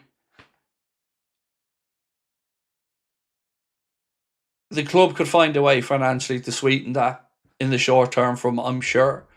And look, Gerrard's just one idea, by the way. I'm sure that there were other potential options or stopgaps out there in the short to medium term. Gerrard manager, Agar assistant. We need something to change, and I think it's going to have to be Slot. I think it's going to have to be Slot as well, because you're not going to go and sack 12 players. So I think it has to be the manager as well. Kyle.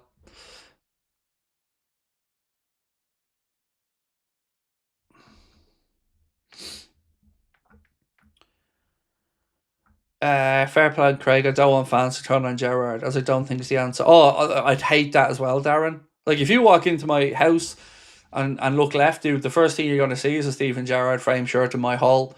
Yeah, I'm with you, mate. You know, I'd never want that situation to be negative at all. So I totally understand where you're coming from on that. Thank you, bro. Appreciate you. I'm just trying to see if there's any other bits I haven't gone through in the news yet. So here's something from Arna.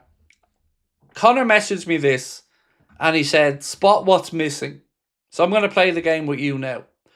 I'm going to read you a quote that Dave O'Seacott posted from Arna about whether he feels support. See if you can spot what's missing in this. First of all, my family is very, very, very supportive as always, no matter if we win or lose, but maybe the more when we lose. And I think the same can be said about everybody in and around the football club, from the ownership to Michael Edwards, to Richard Hughes, to the press officer, or whoever else. The staff members are very helpful, as they always have been, very, very positive, trying to do more than they usually do to get results going. So I absolutely don't feel on my own. Of course, there are moments when it's difficult, that you sometimes can feel alone, but generally speaking, I feel so much support. Anybody want to tell me what's missing there from that little list? Itachi said, I can't hear his press conferences anymore. Neither can I. I only read the notes because I can't watch it. Yeah, exactly. You're all right. No mention of the fans. No mention of the fans. That's interesting. Yeah.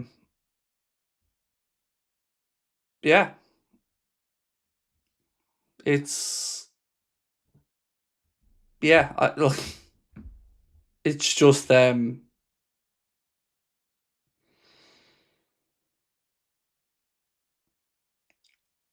anybody that gets Liverpool, really gets the club, I don't think would have neglected the fans in that quote. Because, you know, fans are your bread and butter.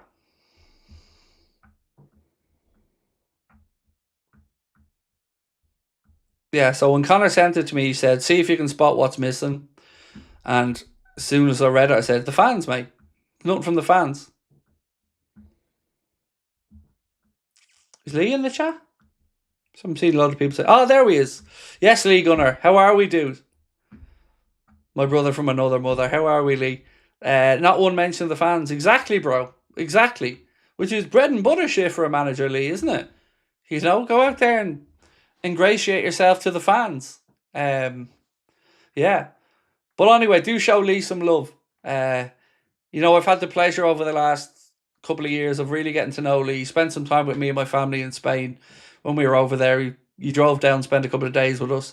Honest, an absolute gent of a fella. Couldn't speak highly enough. I would trust Lee Gunner with my life. You know, he's been a good friend to me.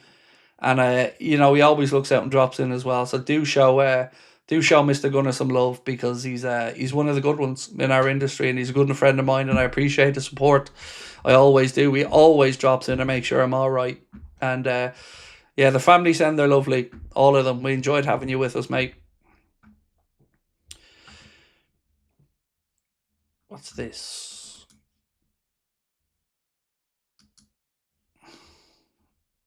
Appreciate you, Craig. Bless you and your family, community on YouTube. Always, Lee. Always.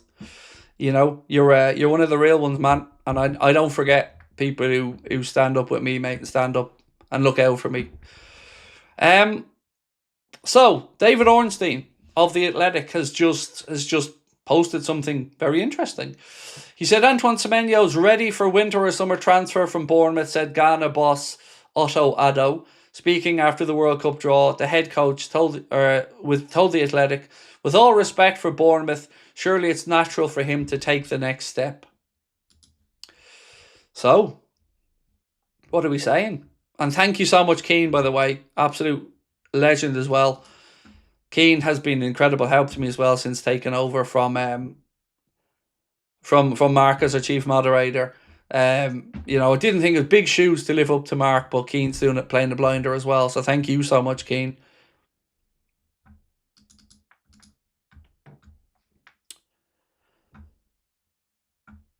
Hey Craig, if you remember 2 or 3 games ago, a young lad went on a date. Any update? I remember, yeah, I definitely remember the young lad, but no, I don't have an update. I don't have an update, but I definitely do remember the conversation, 100%. And make sure, by the way, you go over and give Lee a sub as well if you haven't. Not only does Lee cover Arsenal, of course, honestly as well, I should say, covers them honestly, which is one of the things I really appreciate about him. But he also covers La Liga as well. And myself and Lee both have, I don't know if you call them a second or a third team now, but when we were over in Spain last year, we got to go to watch Elche, who are now up in La Liga, but we're chasing promotion. And what a great day out that was. Myself and Lee really enjoyed going to the Elche game, and we both look out for the results now. And they're absolutely doing brilliant stuff since going up to La Liga. Badruddin, good night, my friend. Lovely to see you. Right, let's check in on our poll. So we asked, should Liverpool consider selling Virgil? Do let us know. If you haven't voted on this one, please do keep voting. We're heading towards 1,000 votes. We had the same poll for Mohamed Salah. We got up to about 2,000 votes, and 81% said they would or do think it's time.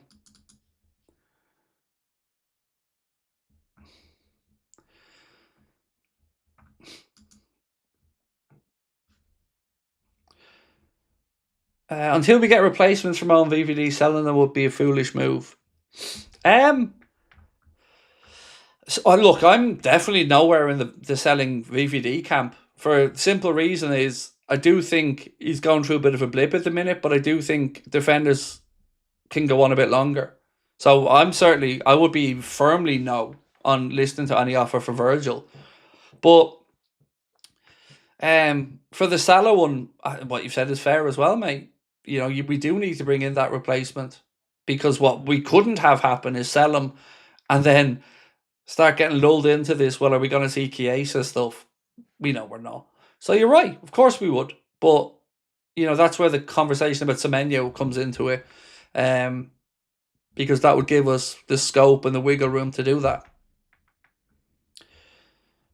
that. Michael said it's ridiculous poll.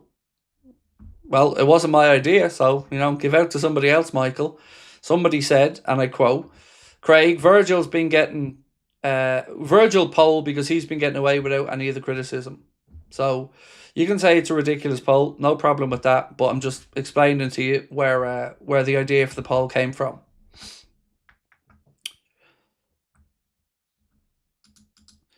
The real Johnny Sins hates said, Sunderland manager, we were surprised with the space and time we had to play at Anfield. By the way, Craig, Anfield, 6th in the Championship at Anfield.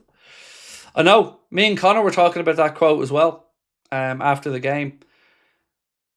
And it's not the type of quote you want to hear, is it? We were surprised at how much time and space we had at Anfield. Because they weren't being closed down. They weren't being snapped into. That should tell us everything, mate, that we need to know. That even he's surprised at how easy an evening they had.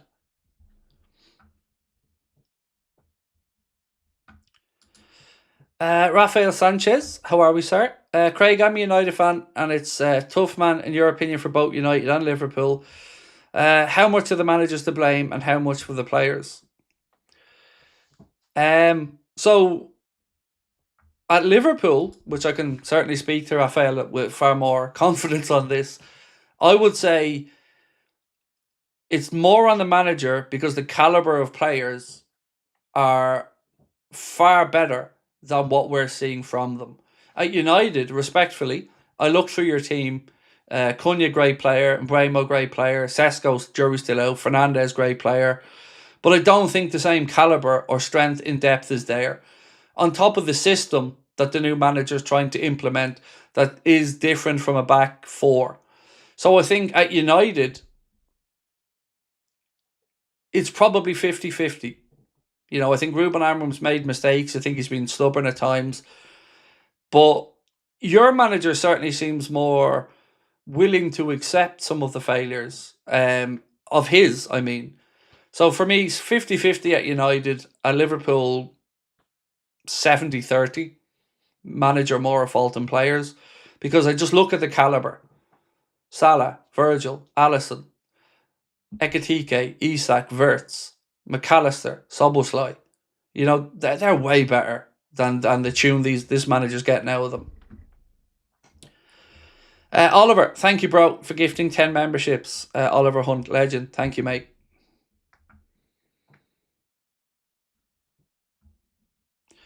Hey, Craig, no pace and no power in the team. Yeah, Patrick, spot on. The pace thing is something that I highlighted quite a bit. We don't have anybody to put the fear of God into a fullback. We just don't. Mo and Cody can be impactful and effective in what they do, but they're not lightning. Mo used to be, but like anybody who's aged a bit, you drop a yard of pace. We don't have that. We might have it with Rio or Fede, but they ain't getting opportunities. So yeah, definitely pace and power. That's where I think Semenyo comes into that conversation. And that's why I would like to see Rio get more chances. We do need pace. Yeah, 100%. So if I could give you three things I think we need, it's pace in wide areas, an absolute savage in the middle of the park, an absolute brute in there, and another centre-back with a bit more composure than Konate. So composure at the back, bite in the middle of the park, and pace in wide areas. They'd be the three things that I think we're lacking.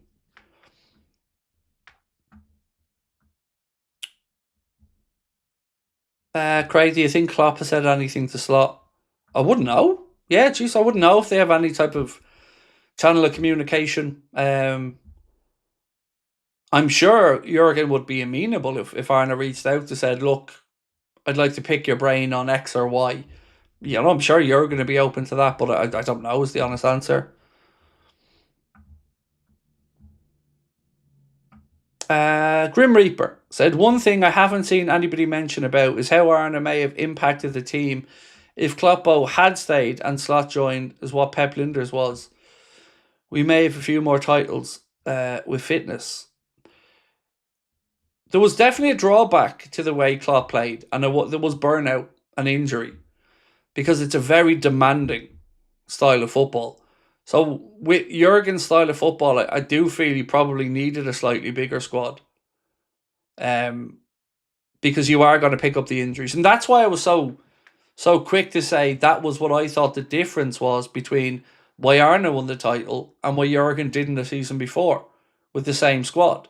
Is because I think Arne was able to find a way to prevent injuries a little bit more and burnout, at least to get us to the finish line, whereas it kind of all unravelled at the end with Jurgen's tenure, where we were pulling rabbits out of the hat. The lads dug deep so many times in that last season, but eventually we just ran out of steam.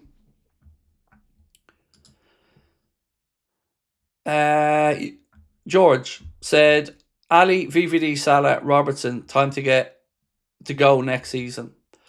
Yeah, so the thing on Alisson's a mad one because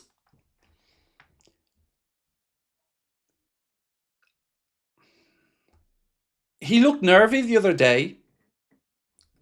It really bugs me he's not catching crosses, by the way. I'm not talking about into a penalty area, crowded box from a corner. There's so many things he punches that I think are very catchable. And he looked jittery the other day.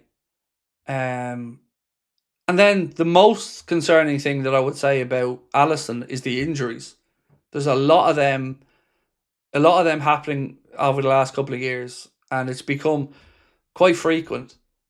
So that's definitely a concern. But I don't know if I'm confident enough of Georgie Mamardashvili yet, because I've not really seen him having a breakout performance where he's shown me that he can be the caliber that we need. He has the potential. He definitely does. I can see why Liverpool bought him. But I'm not there yet that I'd have full confidence. Semenyo, Wharton, Gay in, Arna, Mo, Konate out.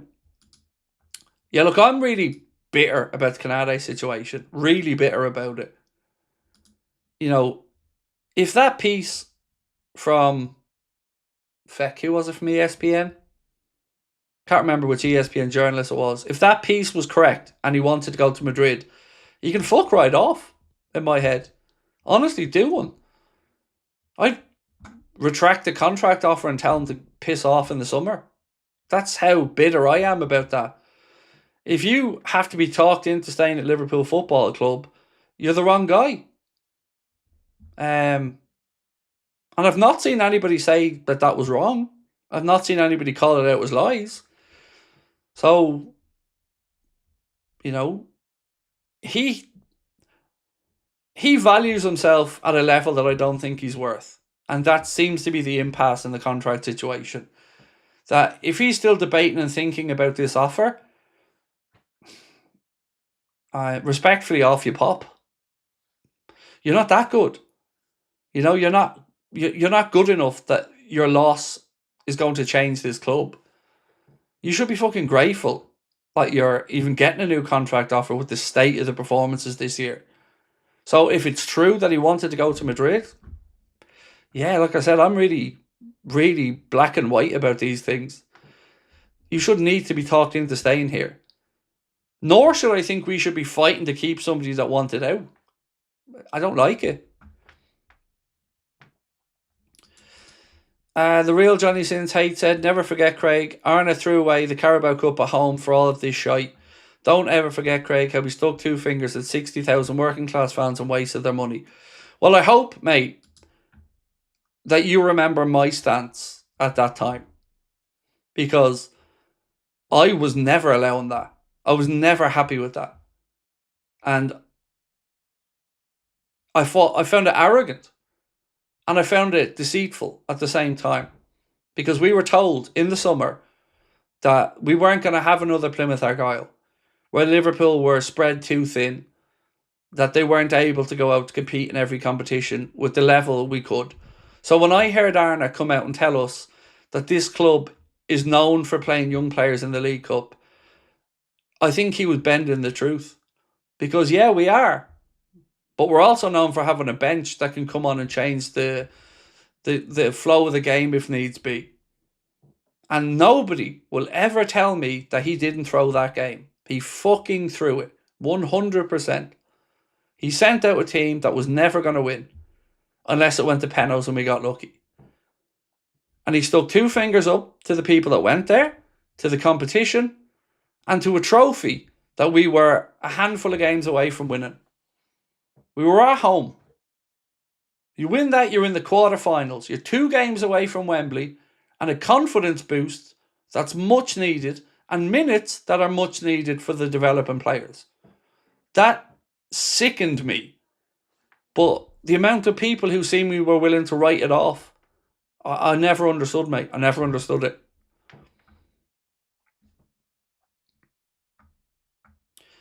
Dave Sharple said, I find it amusing how Madrid and PSG don't want Konate after shit performances.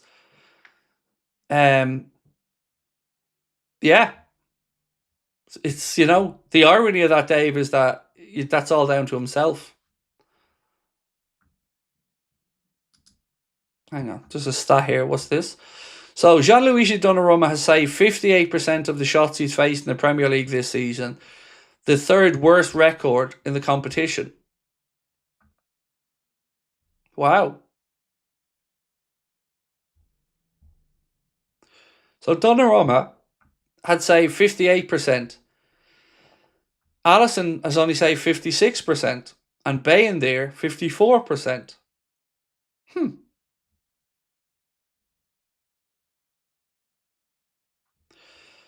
Wow. That is an interesting one to see Alisson ranked that low.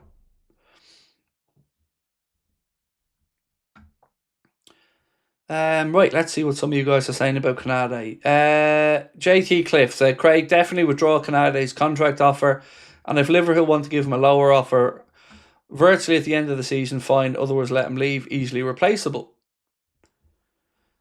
Craig, you said about our morals and principles, so Konate should be out of the way he's conducting himself. Exactly. Exactly. That was from Statman Dave, that stat, by the way, we read out there from Donnarumma and Alisson. I'm buying there. So credit to Statman Dave for that. Yeah, exactly, man. Like, how many times do we hear clubs say, and particularly Liverpool, Manchester City, we don't want to keep players that don't want to be here. We don't stand in the way of players that don't want to be here. But yet we're somehow still blowing smoke up Konate's arse when he probably wanted out, according to reputable news outlets. I don't get it. I don't even get why that contract hasn't been signed yet. All of it to me just stinks. And we had to pretend with Trent. We all had to do this little dance where we had to pretend Trent hadn't made up his mind. But at least there we had the fact he was a local boy, and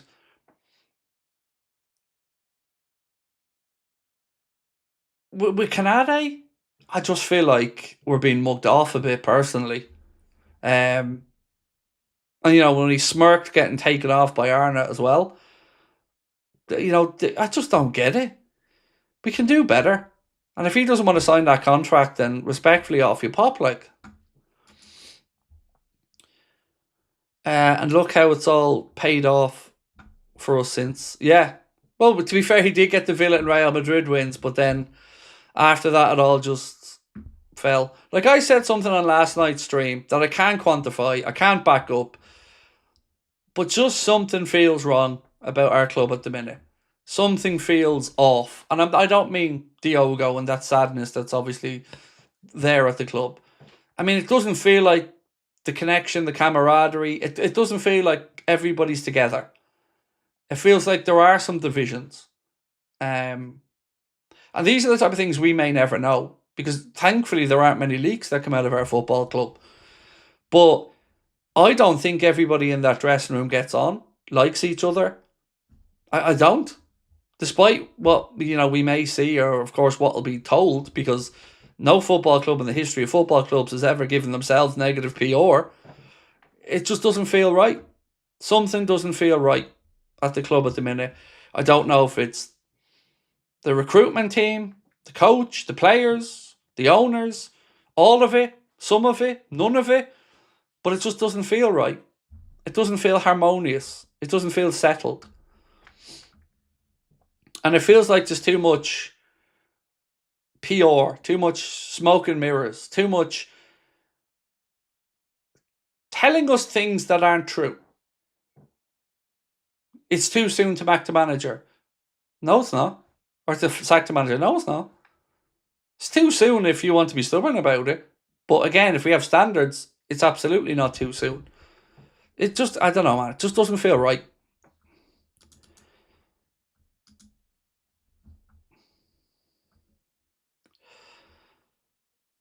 So, Slot about Isak said, that was the most difficult thing about signing him. We signed him for 6 years, not 3 months. I've tried to make clear how difficult the first few months would be, but I have no doubt eventually he'll become the player we want him to be. Look, I've no doubt about that either. I've no doubt that Isak will become the player we want him to be. But I do have doubt that Arna knows how to get the best out of him, because he's not getting any supply. It's easy to point the finger at Isak and say he's not scoring goals or he's not fit. Fair enough. But can you point to a handful of chances he's missed? Because I can't. And I think that's, again, down to the manager and the recruitment. Why are we recruiting a player that we don't know how to get the most out of? Shearer broke it down brilliantly on Match of the Day. And it's not like we're talking about Isak missing 10 chances. He's not. He's had a couple of shots from the edge of the box that have gone over the bar or whatever. But he's not having a stinker. He's not out there hitting posts, crossbars, making keeper make saves. Which it's just like we don't know what to do with him.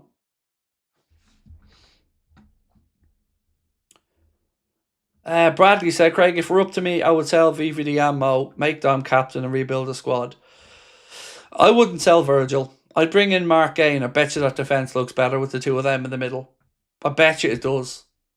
You know, I would. Virgil's the type of player who lifts everybody around him. But at the minute, I think it's even beyond him to carry what's happening. And look, I'm not saying Virgil's had his best season. But I'll be absolutely certain if you throw a Mark Gay beside Virgil, we see a different defence. And it starts to feel a bit more confident. Konate just has that sense of dread. Something could always go wrong. A foul, a red, a stupid challenge, a mistake. He just doesn't ever give off that feeling of confidence, and you don't feel reassured when he's out there. George said, Craig, love you and your show, but Slot has no passion for the club. Look, it wouldn't be fair for me to say he's no passion for the club, but I would say I think he's been too passive in the way he's dealing with everything. And that will ultimately be part of his failure because he's not able to arrest this decline so far. And again, we come in and we make excuses as fans because we want to think the best of everything and everyone. But Sunderland's manager brought in 14 new players and they ain't talking about too many changes. You know, they're not talking about players not understanding the system. We brought in world beaters, broke the British transfer record twice, and we're getting excuses. That's not good enough. Arne played FIFA, buying the best strikers and best 10 available. Facts, he has no idea to how to handle them in the real life. So, look, I don't know ultimately who made the call on all the signings. You'd like to think it was a group decision that the scouts, the recruitment team, the manager, the coaches, or excuse me, the head coach, the other coaches, all had their say. Everybody was listening to, and a decision was made. And I've no buyer's remorse about any of the players Liverpool bought.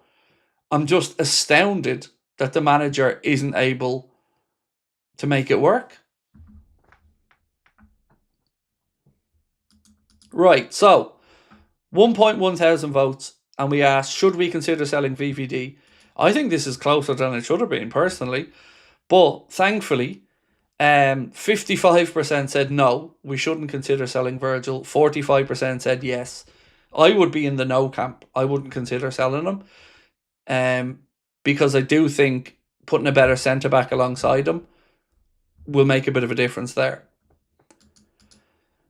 Doesn't Konate give Sacco vibes? Yes, he does. He absolutely does.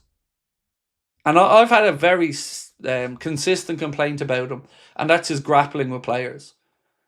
He gets drawn into too many physical battles and doesn't watch the ball enough.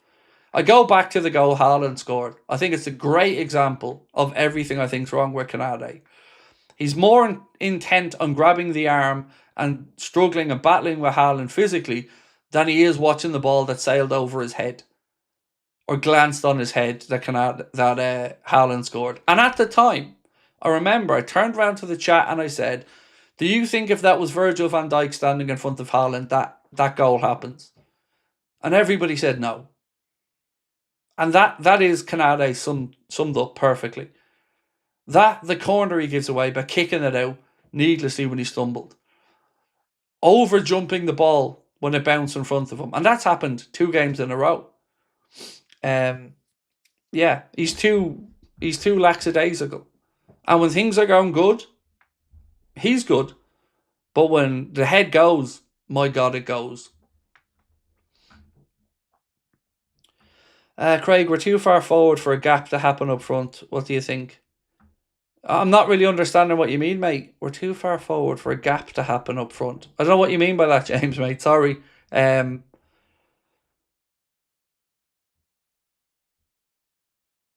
Do you mean space-wise? So I've no doubt that teams are now coming and not giving us the space in behind. If you look at the good results we've had this season, and he spoke about it with Villa, that he was almost surprised that Villa came and played the way they did. Because teams now know our Achilles heel. They know if they sit tight, make it compact, make the pitch narrow, that we're going to be frustrated. And there's a reason why we had 23 shots with 4 on target. It's because we were shooting from everywhere, hoping something would happen. So yeah, when we don't get that space, we struggle. And you don't get to use that as an excuse when you brought in the type of players we have, that we're supposed to be able to unpick these locks. You look at De Bruyne for Manchester City over the years. How many low blocks did he unpick with a timely ball to the back post or an overload created on one side of the pitch? We just moved the ball too slowly to do that. And that's Arna's fault. You know, low blocks, grand, they're difficult. But we make them more difficult with how slowly we move the ball and how easy we step inside to allow defence to reset. Lola K said, I had to seriously look at myself in the mirror when I was happy with the draw midweek. We're losing our standards.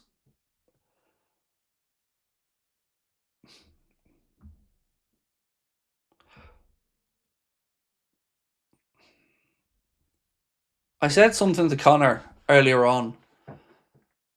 I feel really... It feels really sad to say this out loud. But you remember that moment when the Sunderland player was through on goal? In the time it took for that Sunderland player to run from the halfway line to Chiesa blocking it on the line, in that phase of play, my mind wasn't thinking, oh shit, we're going to lose this game. Oh shit.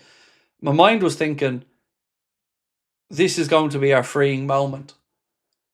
When he puts this in the net and we're all angry and heartbroken again, it might very well be the end of the pain. Because it might be the thing that ended up getting the manager fired. That's a really strange feeling to have. Because normally you're thinking, Ali, please bail it, something happened. But that wasn't what I thought. I could sit here and lie to you about it, but that wasn't what was going through my mind. My mind was thinking that this is going to be rock bottom. This is going to be the moment that we hit rock bottom and that we're going to be relieved of this manager. And like I said, I take no pleasure in saying it. I take no pride in saying it. I feel grubby saying it. But I that's how I felt in that moment. Yeah, it's strange. It's a strange mental state.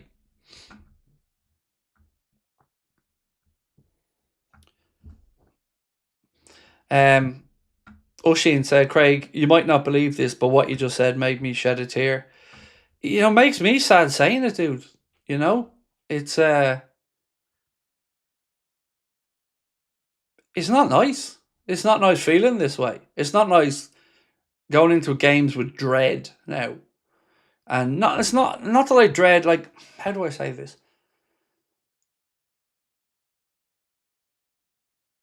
When we lose now, it's not just losing a game of football. It's losing a game of football and then knowing that we're all going to be dealing with that together and it's going to be draining and it's going to be frustrating. It's not the release that we get from football. If there's one thing you're supposed to always have as a football fan, it's dreams. It's the ability to think that anything is possible. I don't feel that way now. I feel like it's effort to sit through watch Liverpool games. I feel like we're all going through the motions somewhat. And that leads into the connection that I don't feel to Arna at the minute. And it's a sadness that's across the fan base. And then you have all of that, and you've got all of these emotions, and everybody trying to figure it out. I think it's because of this. I think it's because of that. Is it because of this? Maybe it's a bit of that. But there's no optimism.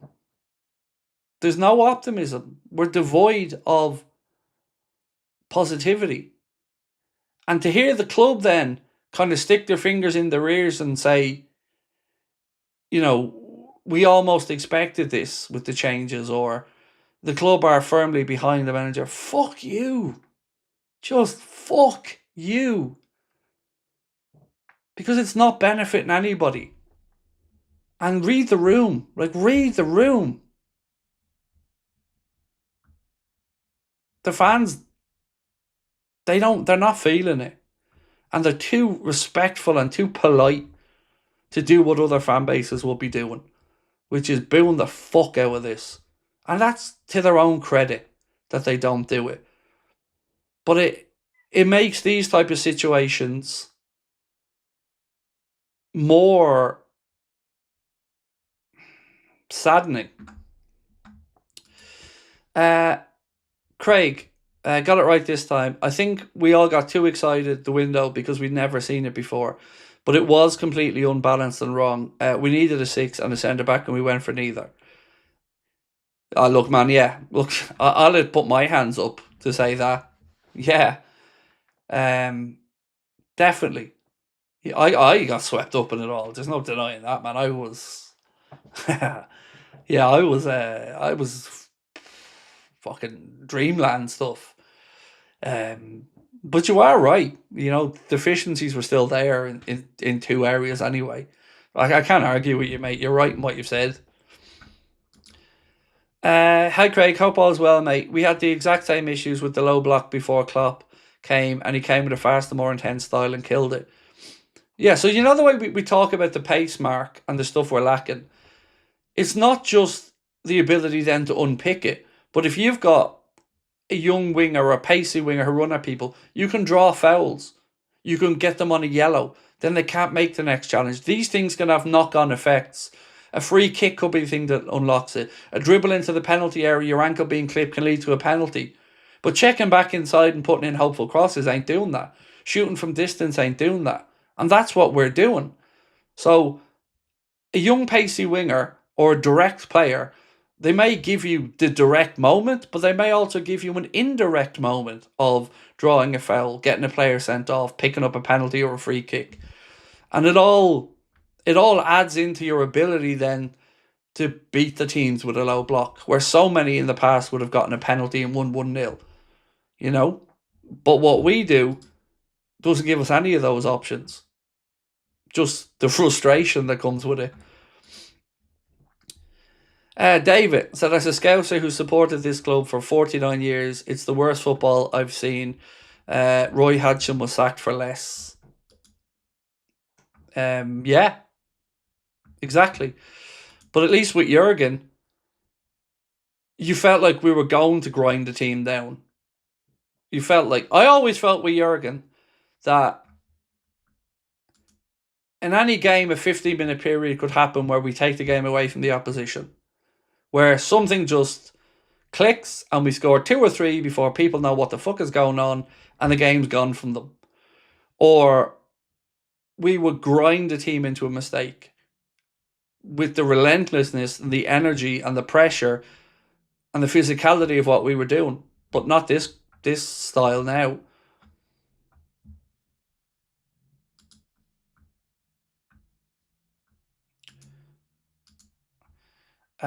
Slot on Isak said, when I leave this room, I'm going to have breakfast and then medical staff will come in with a list of players they feel might be a risk. Might not be a risk. Risk is not a good word. He had a lot of workload in the way we describe it, and I'd be surprised when it comes to Alex's name if they don't say anything. But I think he's getting closer and closer to having regular starts, so it could mean he plays tomorrow or it could mean he plays Tuesday. I think physically, after 3 or 4 months now, he's getting closer and closer to that situation where he plays more, which we've seen because I've played him 2 in a row. I just wanted to play him and Ekitike because I feel it's really unfair to Ekitike that he's just been benched for the last 2 when he hasn't been the problem. He also said, by the way, that he took Joe Gomez off in the last game because he's still carrying a knock. And that again tells us everything we need to know about the squad. You know, we're carrying players who are, unfortunately, injury prone. We're ahead. We're afraid of playing Leeds. Leeds, what is this? Yeah, not afraid of it, just not confident is what I would say. Yeah, look, a win tomorrow against Leeds would mean a lot more to me than a win against Sunderland would have on Tuesday, because I know what they're going to walk into tomorrow. A confident Leeds who've just beaten Chelsea with a slightly different system and a crowd that feel belief. That's powerful. So if they can stand up tomorrow and win, that will go a long way with me. But I fear, or I think, we may see. I think we may lose. Quite frankly, I feel we might lose tomorrow. Right, my friends, I'm going to go and grab some food and say good night to you all. We'll see you tomorrow, 4:15. We'll be starting the watch along. We'll have our match reaction, player ratings video. We'll have a news video late tomorrow night as well, because it'd be too late for a late night agenda because it's a 5:30 game, 7:30 finish. Probably 45 minutes match reaction, then player rating. So I'll probably get a news video out for about 11 o'clock tomorrow night. But look, whatever you guys do, have a good one. If I see you tomorrow, brilliant. If I don't see you, have a lovely weekend. And yeah, thank you so much for, again, another very interesting and informative stream. Thank you all so much.